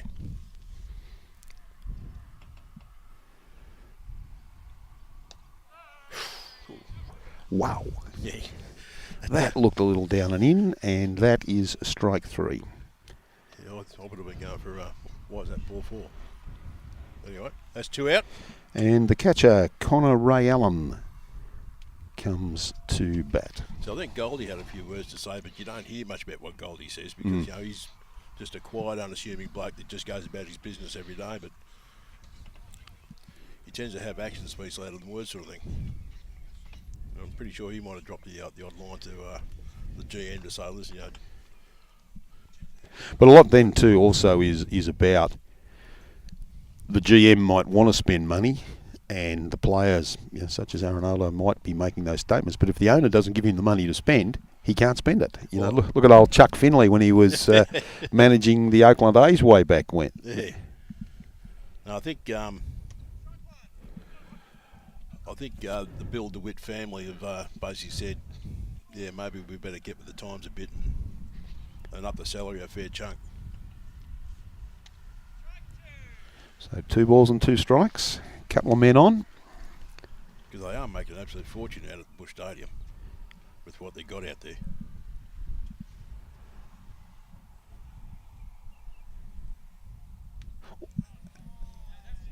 Now, when you're paying $15 a hot dog,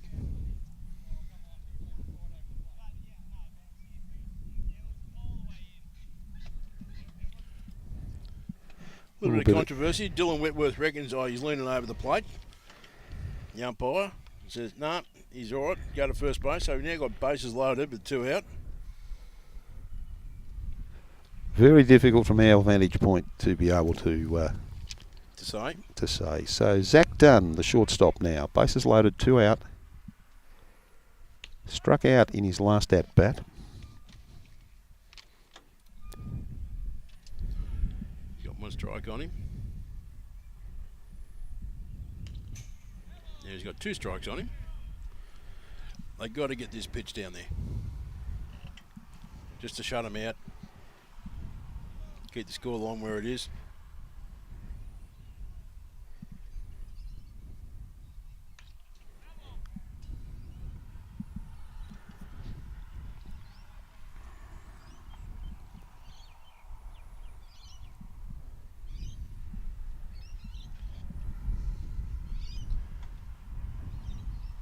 Comes in and pitches. A little up. Ball. It's not a bad pitch to a guy with 2 strikes, and he's just fouled a couple off with sort of reasonably defensive swings to go up and away. That's gone through the back net. I can hear that one. Yep. So it evens the count at 2-2.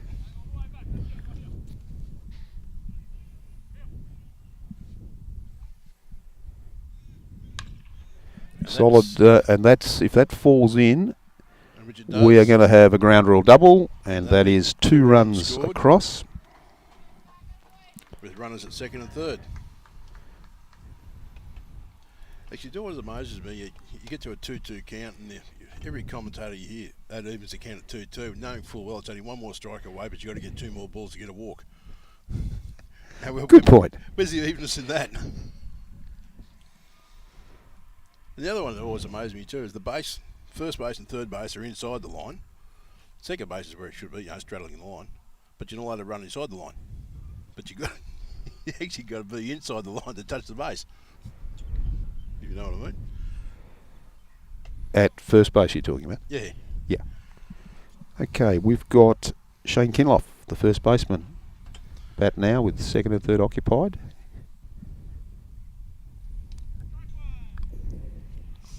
Nicely taken by the catcher. Yeah, that one maybe a little low. Actually, I saw a bit of dirt come up. So I think that was a catcher's glove, but it was a little down, Buff.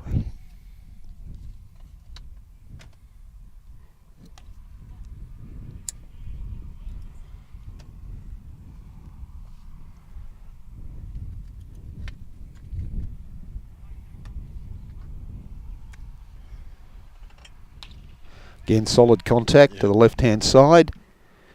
Looks like we have got runners moving around. And that's the field coming off, so he's been caught. Okay. So they limited the damage to 2, but it's still 14-4. So we're still in that 10-run territory again, which becomes the that's the important figure at the moment, with 2 innings to play. Or 2.5 innings. 2.5 innings. Yeah.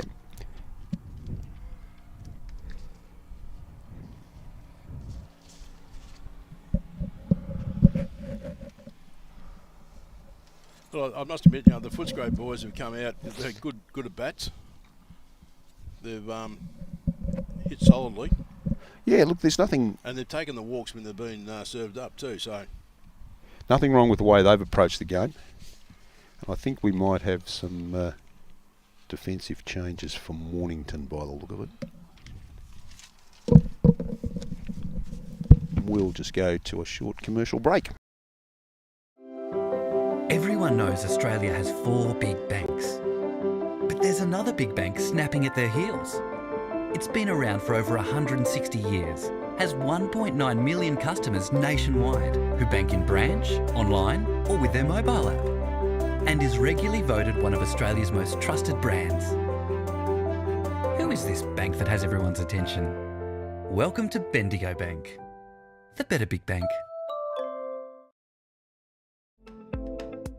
The Mornington Peninsula Bowls region asks you to check out why lawn bowls in the Mornington Peninsula is just for you. It's fun, it's social, and it's affordable. That's right, it's fun, it's social, and it's easy to learn. There are over 25 bowls clubs on the Mornington Peninsula which offer free lessons and the free use of bowls. Get on the green now. Lawn bowls on the Mornington Peninsula.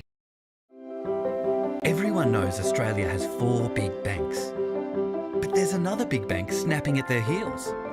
It's been around for over 160 years, has 1.9 million customers nationwide who bank in branch, online or with their mobile app, and is regularly voted one of Australia's most trusted brands. Who is this bank that has everyone's attention?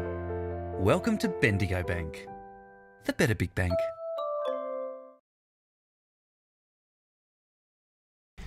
With the game. So we have some defensive changes for Footscray as we go into the bottom half of the 5th innings. Jack Noddleman will come in from right field onto the mound. Andrew McDonald moves from pitching to third base, and Tom Medlin moves into right field.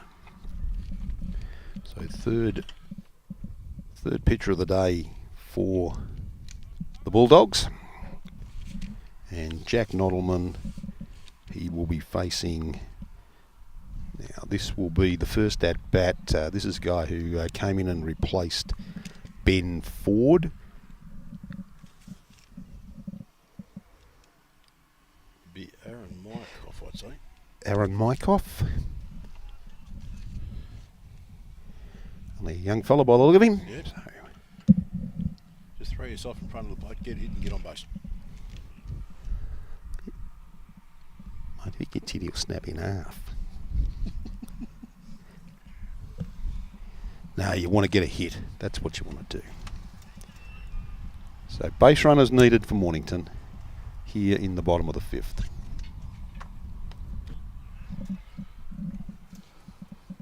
Takes it for a ball.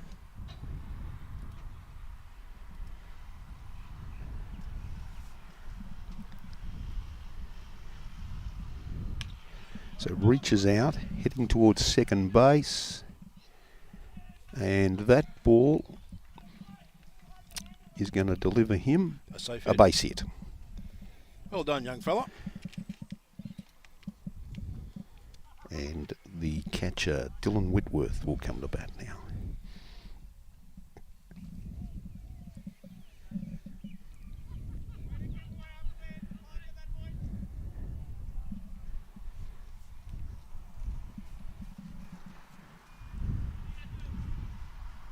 Winds up, or comes from the set.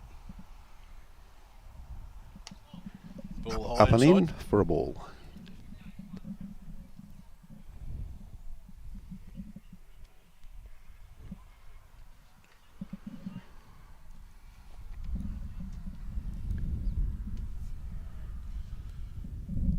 Coming from the set again, Whitworth waits and takes a strike. But this is better hitting, you know, being patient, Yeah. working some pitches. You know, they've got to Footscray's 3rd pitcher of the day. He's set, throws, and watches another one over the plate. Pretty decent pitch, just quietly. Yeah.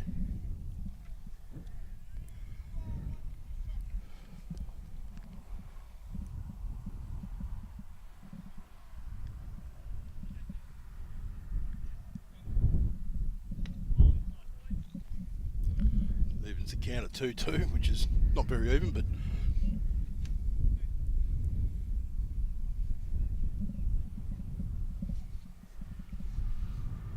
set.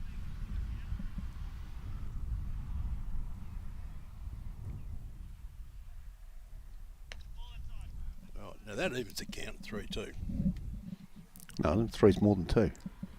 Yeah, there's only one more to go either way.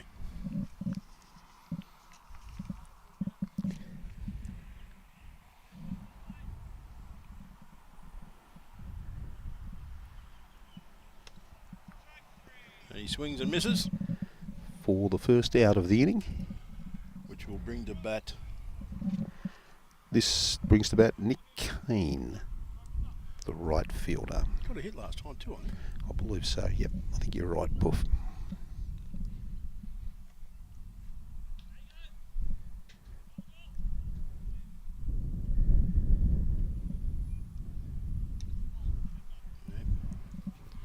Ball outside.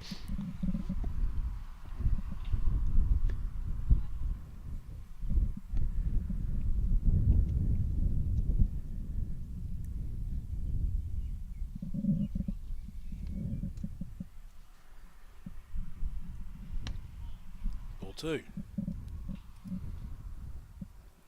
Now, in this situation, the pitcher's just got to take that little bit off it, throw strikes. They've still got a healthy lead.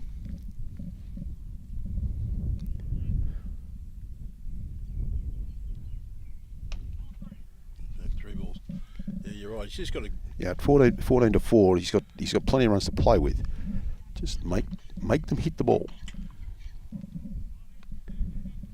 Oh, so 3 balls in the batter. Runner at first. And ball 4. Ball 4, yep. So now got first and second occupied with the one out. And back to the top of the order for Mornington and shortstop Jack Pearson.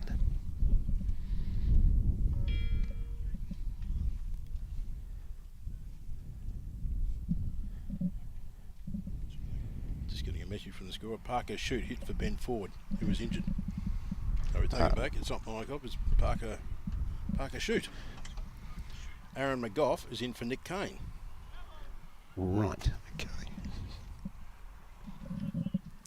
So that was Aaron McGough who got the walk. So I'm a bit confused how Parker Shoot Can could come back into the game if he was the pitcher who left the game when... Yeah, that confuses me. unless there is a...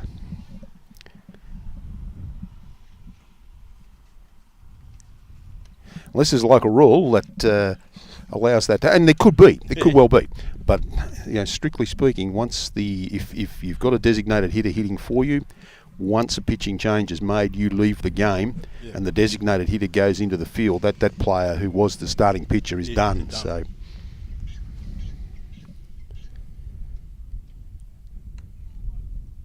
We've got 2 balls and a strike on Pearson.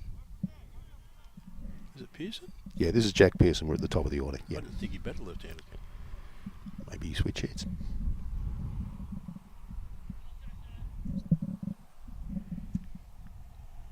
No, pitcher's not ready. He steps out the back of the box.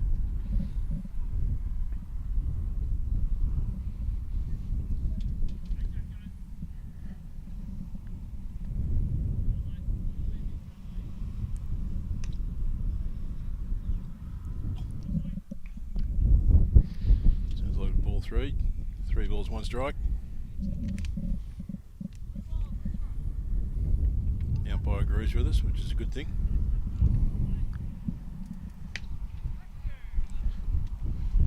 Evens again at 3 balls and 2 strikes.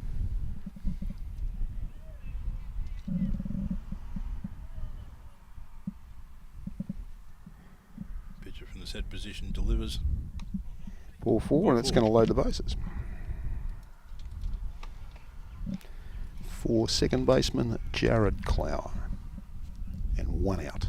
I think Jared Clower got a hit last time too, I think. Bring a run in. Or did he get a walk? I'm not sure. It's one or the other. Is that a young fella?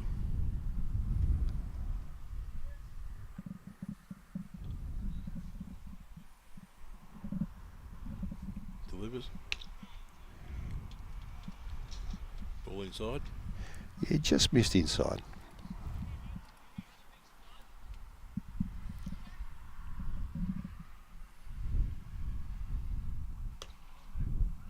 Ball outside.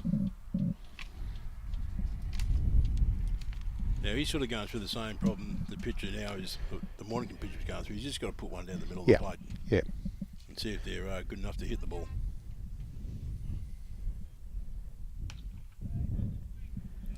That'll be a foul. Still only the one out.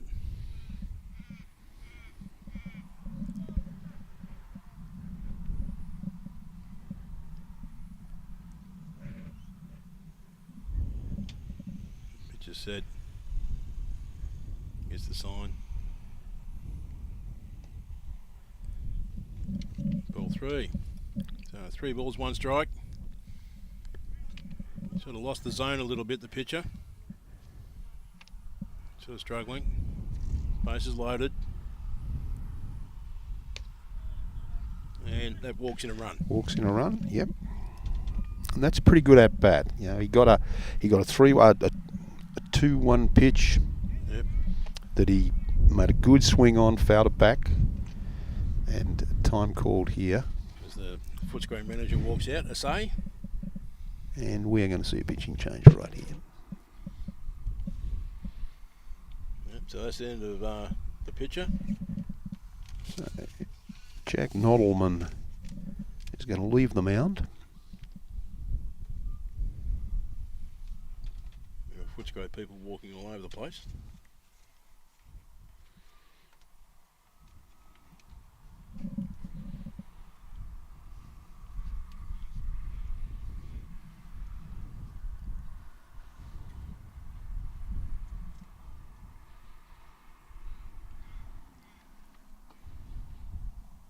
If he turns around, we might see his name when he's back.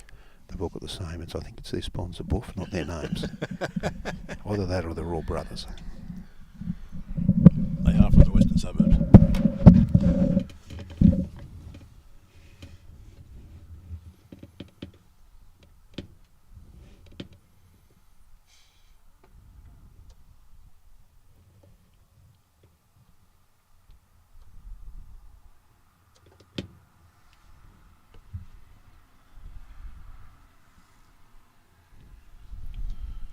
As the new pitcher just warms up a little bit. We'll get about 7 or 8 pitches to warm up. Got a big job on him. He's got to throw strikes. He's got to make them hit.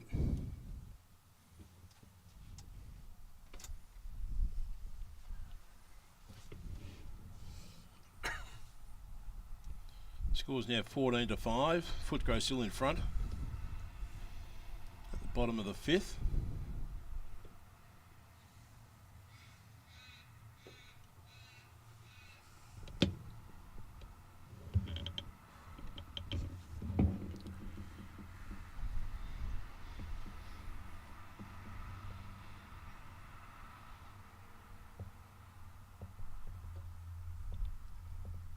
Just sort of wait for the pitcher to finish his warm-ups.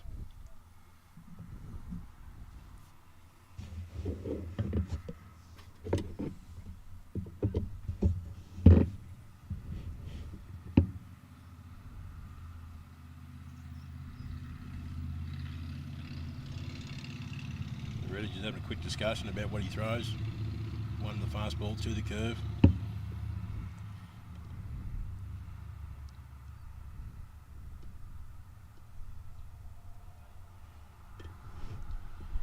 Ready to resume.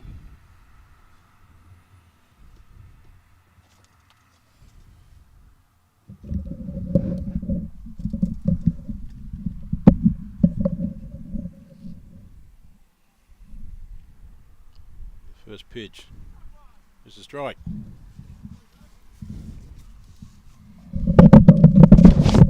Phil's back with all the changes. I have got the changes, Buff. We haven't shed any light on the designated hitter situation for Mornington, but we do have Shane Kinlough pitching now. All right, and the batter is?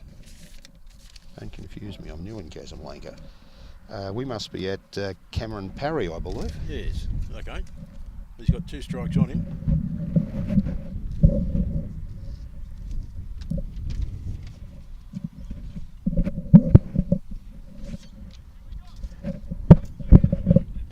Oh, there's 2 out. they've scored another run, Mornington.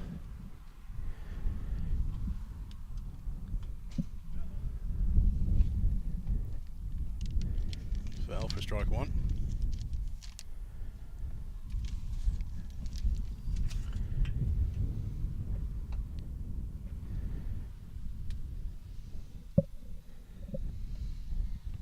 Ball low and outside.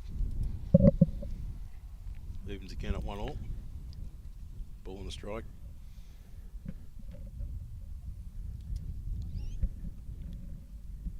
Comes in, sets, pitches. Ball 2. I actually think this might be Trevor Stumbles at bat now, Wolf. Quite possibly could be. He's tallish. The centre fielder.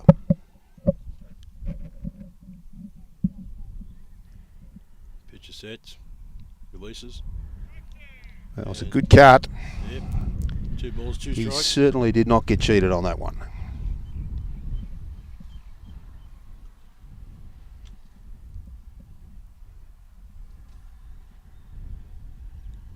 Comes in. Bounces that one, a good 58 footer. Brings it to a full count. 3 balls, 2 strikes. Runners at second and third. Mornington pressing for another run, maybe 2.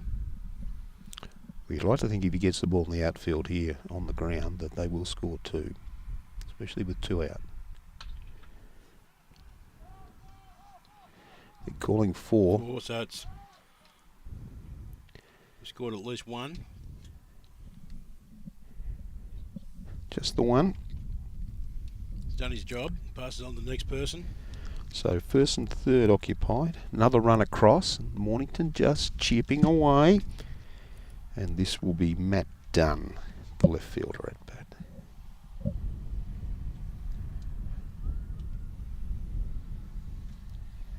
Got to have himself a good time at bat. Stumbles is like a man on a hot tin roof there at first base. Ball's fouled off. Well, here's the tough thing here. You're 7 runs in the hole. You don't want to lose an out stealing. No. But do you force the issue? Do you force the issue and make them make a play at second base? Yeah. It's a tough one. It's a tough one. Not even seen the second, the catcher's throw over. Correct. Either, so.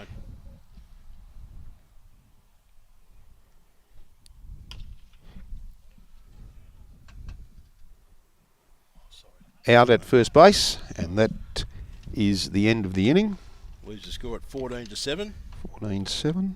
Oh, they chipped away a bit. Once again, they've got to go out and throw a shutout innings. Keep themselves alive.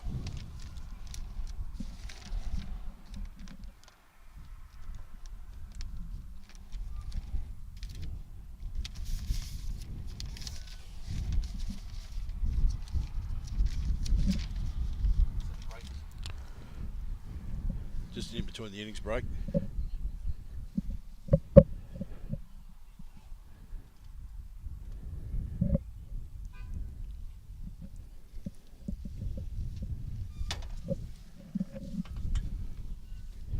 Mornington players should be coming back out on the field very shortly. Footscray players will be girding their loins to try and score some more runs. Yeah, 14-7. It's again, we keep saying it at the start of each innings. defensive inning for Mornington, and sorry if we're getting a bit repetitive, but it's really important for them now. They've chipped away in that half inning and got some of the runs back. They've got 3 back. Really important they shut out Footscray now and come out and do the same thing. And you keep sort of chipping away that 2 or 3 innings as long as you're shutting the opposition out. And equally the job for Footscray is to try and tack a couple back on.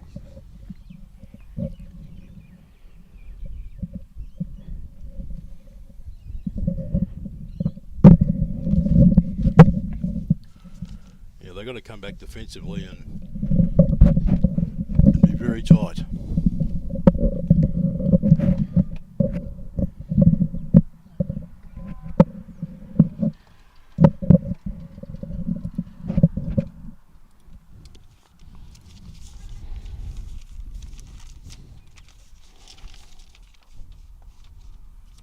Change of pitcher, it's left-hander, is it?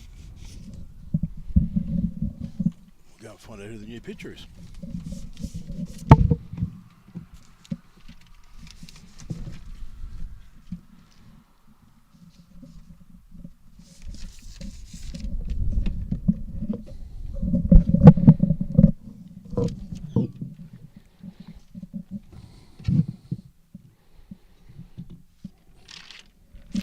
So we do have a pitching change indeed for Mornington.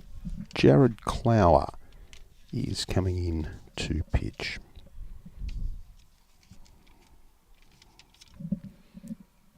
Big strong right hand guy.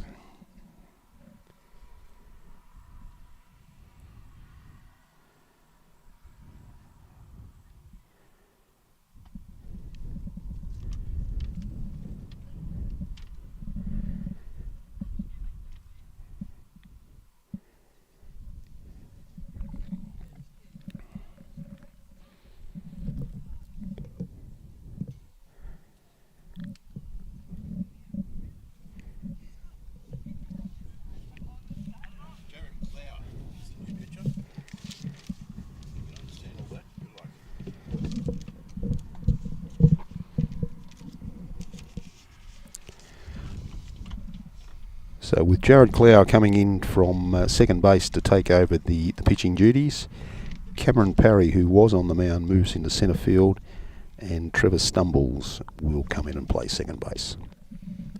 I'm glad you can understand it. I looked at it and gone, oh, I can't work that one out.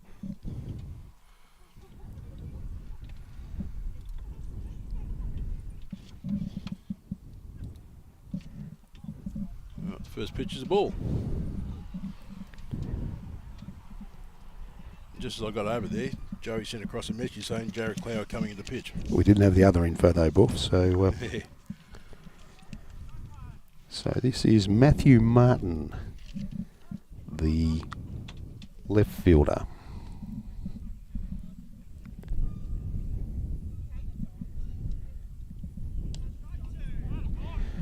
And 1 ball, 2 strikes. Well, this game's slated to finish at 5 o'clock, so they started at 2 o'clock. It's only a 3-hour game, or as many as you can get in. Okay.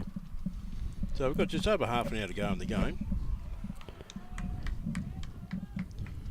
Let's hit the ball out to left field. And he is aboard. So they only play 3-hour games in the Division 3. Okay. I guess, and look, on the balance of probability, you most 3-hour games you're going to get close to 9 innings, unless it's a big blowout where the mercy rules will come into place. That's right. So Tom Medlin, the right fielder now.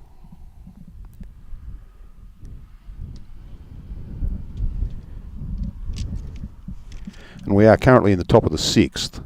Yep. So we're probably looking at getting sort of 7 complete. Yep. Maybe touching the 8. So they have a 5-minute rule with that 3 hours, Buff? I think so, yes. I know, especially with an official umpire, they would. Shouldn't make any difference. Yeah, should still have one. Yep.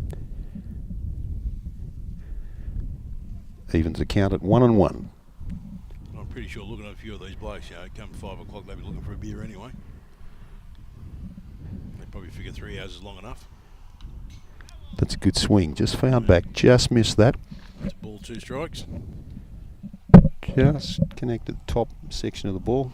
Fouled it back to the back net. I'd like to thank Bendigo Bank for being the match day sponsor for us, along with Telstra, who's come on board with the sports network.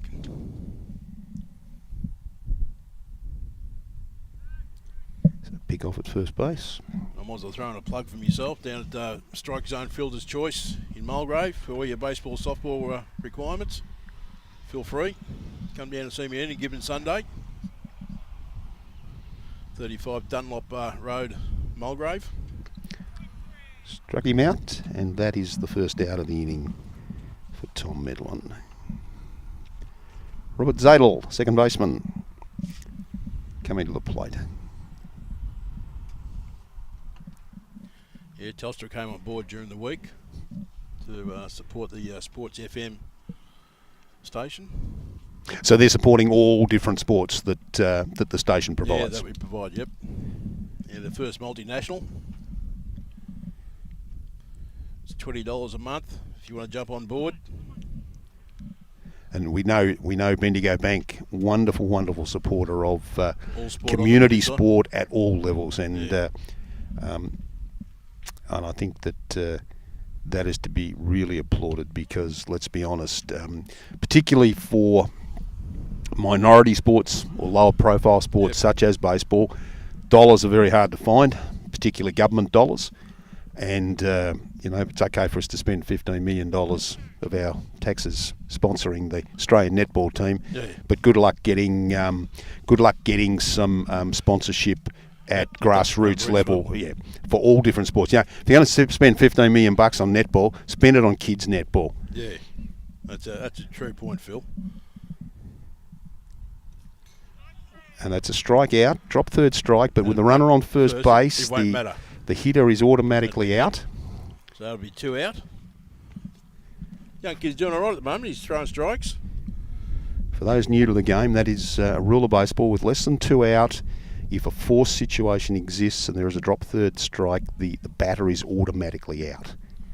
But once there's 2 out, it's open. It's all, yep. And the principle of that rule is to stop farcical double plays occurring where a catcher intentionally drops the third strike at his feet and throws the ball to second base, throws the ball first base, and sides get a double play. Where obviously with 2 out, that goes out the door.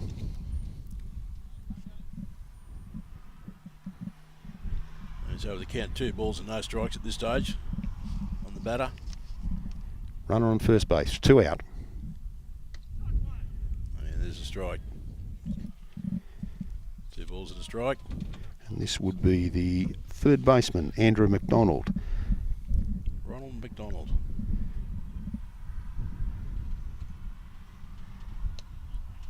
Ball 3. 3 balls and a strike.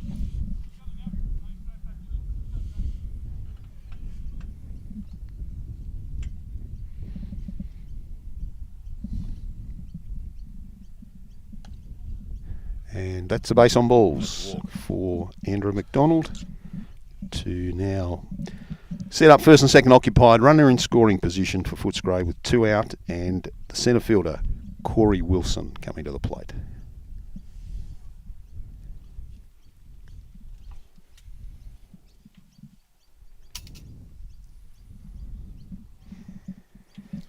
Yeah, if Mornington's got any chance at the moment, they've got to get this out and then do something very big in the bottom of the 6th. Yeah, I think you're right. With that 3 hour time restriction on the game, Boof, I think that it's almost do or die the next half innings for the home team.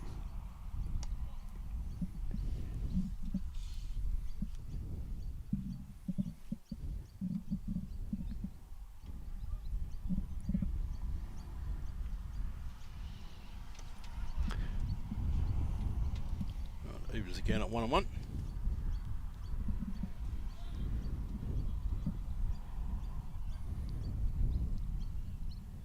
Comes from the set position.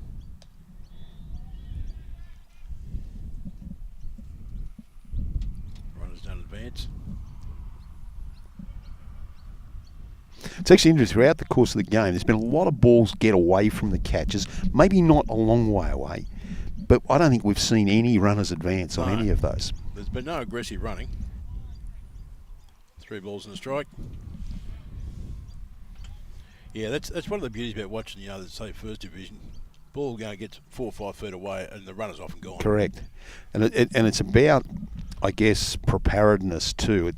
It's not waiting for the ball to get away from the catcher. It's being ready to go when that does happen. Another base on balls. And a base on balls, and that's going to load them up for Jack Nodelman, who was pitching and has now moved back into the field with Shane Kinloff taking over the pitching duties. That is one of the things you do see as you go from the top grades to the lower grades, is the lack of aggression in running. Yeah, and it's an interesting thing that maybe we talk a little bit more about it in the half-inning break, about You don't have to be quick to be a good base runner. No. Some of the best base runners I've played with and against haven't been the quickest guys. No, it's just being able to read the pitcher, see where the ball is. All right, 2 strikes on the batter.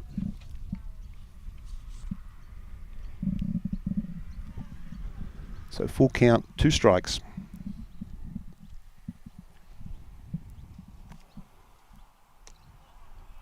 Ball low outside.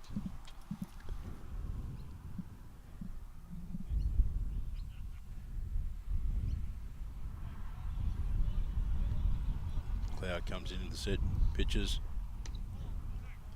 That's wide outside again. Gets away from the catcher, but once again, the runners don't move anywhere. But then again, when you only got a 10-foot back net, you don't want to move too far anyway.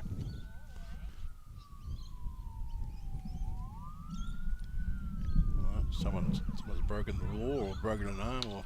So ball's popped up towards second base, and second baseman comes across. It stumbles, who comfortably takes it and shuts the innings down. But that's what they needed, even though they loaded the bases up with a couple of walks. Hey, fire trucks, are they? Which you may hear, yep. They are fire trucks, my friend, yes. First hot day and they're off to a fire. Well, we're talking about base running. You know, Yeah. the key thing is, and as you say, reading the pitch, that it's sometimes anticipating when the pitcher's going to be throwing a curveball, and actually be looking for that ball in the dirt. Yeah. That when it hits the ground in front of the catcher, and the catcher tries to block it, because it's a breaking ball, it's actually got some movement on it, and is likely to come off at an angle. And that's one of the keys about being a really, really good catcher, who is actually able to keep that ball in front of him. And as a base runner, you need to be taking that really aggressive secondary lead once the pitch is delivered. And when you see that ball down in the dirt, again, you can be even more aggressive. Now, it doesn't mean you advance, because if it finishes up at the catcher's feet, but if he's dropped to his knees to block it properly, finishes up at his feet, you'll get back without any trouble. If it slews off 3 or 4 feet either side, you've got to take it. And as I say, you know, I look at guys that like Dave Clarkson, who was certainly not the quickest bloke going around, but was one of the best base runners. He was a very smart base runner, and that's what you need to be. And I think, as you make the good point, that as we go further up the grades, the coaching levels are perhaps more intensified on those sort of little 1% parts of the game that make a difference. You know, when you're in games where they're 1-run games late in it, that ability to pinch that extra base, that extra 90 feet makes a massive difference. All right, so for Mornington here in the bottom of the 6th. I think we have Jones coming to bat, is it? Andrew Jones. 4:35 p.m. So we've got about 25 minutes to go.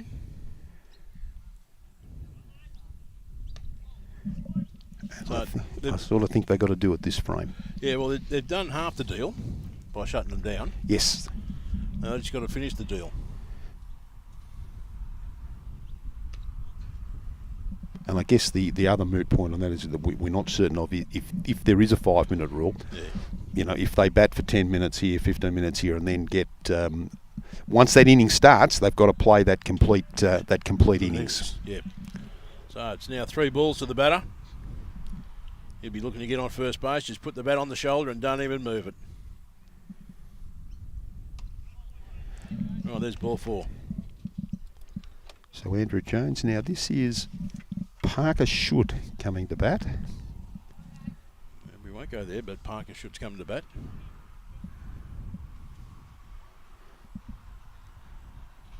He got a base hit first time in his first at bat. He did. He snuck one up the middle. Takes a strike. I don't mind that. Oh, no, I think it's got to be mandatory right here. If I'm managing this team, everyone's hitting off a strike right now.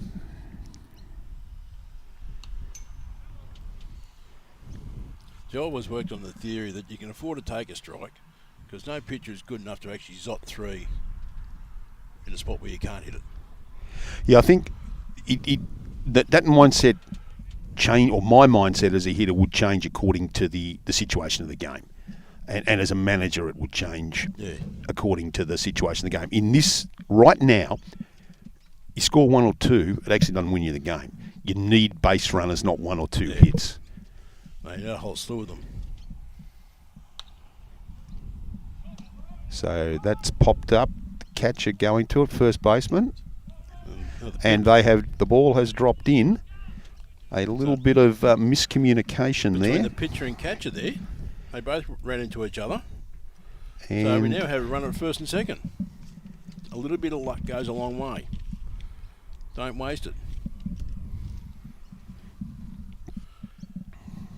So this should now be Nick Kane, is it? No, actually, no, it'll be Dylan Whitworth. Dylan Whitworth, sorry. Catcher Dylan Whitworth. Well, he needs to do something. He hasn't done much at all with the bat. That's a very, very good pitch. Bottom part of the strike zone towards the outside edge.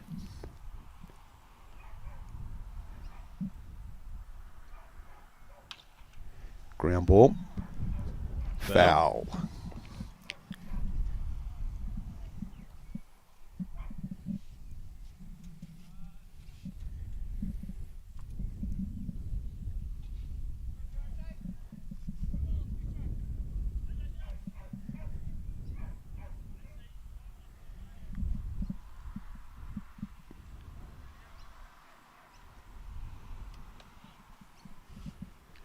This is a crucial bat for Dylan. He's been struggling all day today with the bat.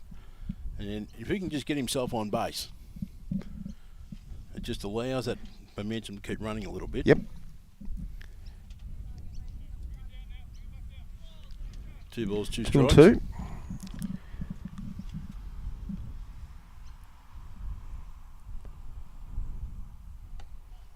And loads them up. Good hitting. That was the pitch he swung at Yeah. for strike 3, his last at bat. That Yeah. one just out of the strike zone that he swung through.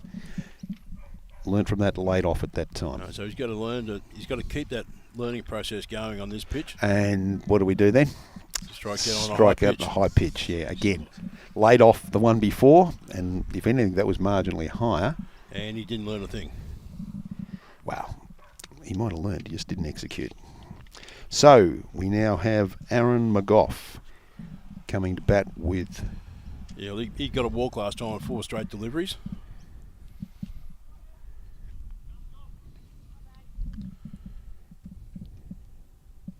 He comes in.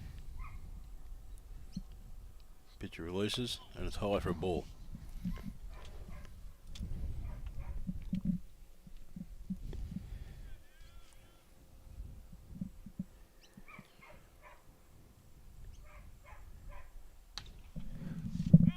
Be a foul. Let's go on foul behind us. There it is, about 15 metres behind us, and not one of us is going to go get it. Oh, Pete is. Hang on, Pete, you can't go. You're our guru, tech guru. Oh, so it's a 1-on-1 count.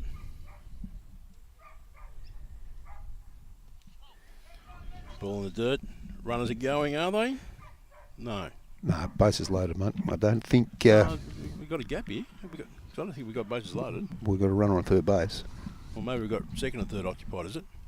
Yeah. I apologise. I'm just going off the graphics here. And sorry for this, listeners. Our position where we're commentating from is slightly obscured. So some of these things we're not necessarily picking. That's a nice cut. Just missed it. So Brings the count up to 2 and 2. 2 and 2. With runners on second and third. And they're using Rawlings balls, which don't hold their colour very good.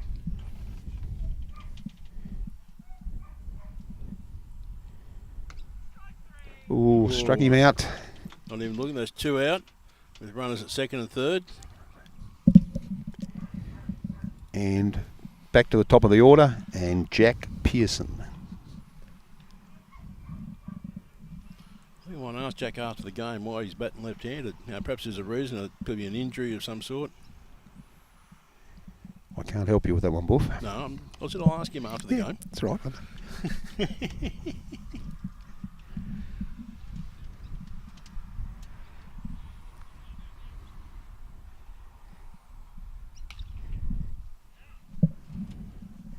So ball in play or foul? No. Ball's out. Caught.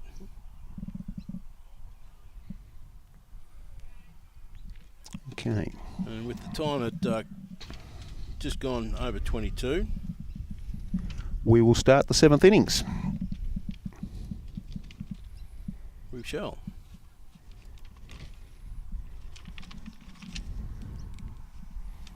I might throw this match ball back.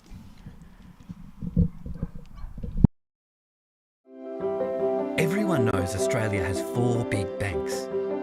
But there's another big bank snapping at their heels. It's been around for over 160 years, has 1.9 million customers nationwide who bank in branch, online or with their mobile app, and is regularly voted one of Australia's most trusted brands. Who is this bank that has everyone's attention? Welcome to Bendigo Bank, the better big bank.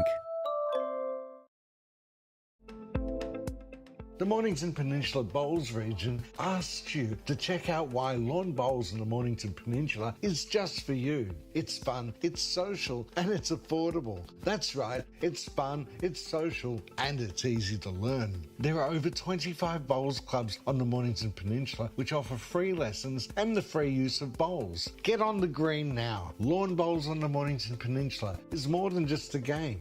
Station sponsor. Everyone knows Australia has 4 big banks. But there's another big bank snapping at their heels. It's been around for over 160 years, has 1.9 million customers nationwide who bank in branch, online or with their mobile app, and is regularly voted one of Australia's most trusted brands. Who is this bank that has everyone's attention? Welcome to Bendigo Bank, the better big bank. The Mornington Peninsula Bowls region asks you to check out why lawn bowls in the Mornington Peninsula is just for you. It's fun, it's social, and it's affordable. That's right, it's fun, it's social, and it's easy to learn. There are over 25 bowls clubs on the Mornington Peninsula which offer free lessons and the free use of bowls. Get on the green now. Lawn bowls on the Mornington Peninsula is more than just a game. Station sponsor.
to get it because with the wet days on public holidays and things like that, I'd lost a little bit of time. So got that done this morning, and it was great to get down here and stand in the sunshine with you and talk a bit of baseball, probably a bit of garbage in there as well. But it was a lot of fun, and thanks very much to our sponsors as well for their support, Telstra and Bendigo Bank. And we look forward to when we do our next game, wherever it may be. We'll work it out with the producer, editor, head guru and chief programmer to bring you another game on RPPV Sports Video.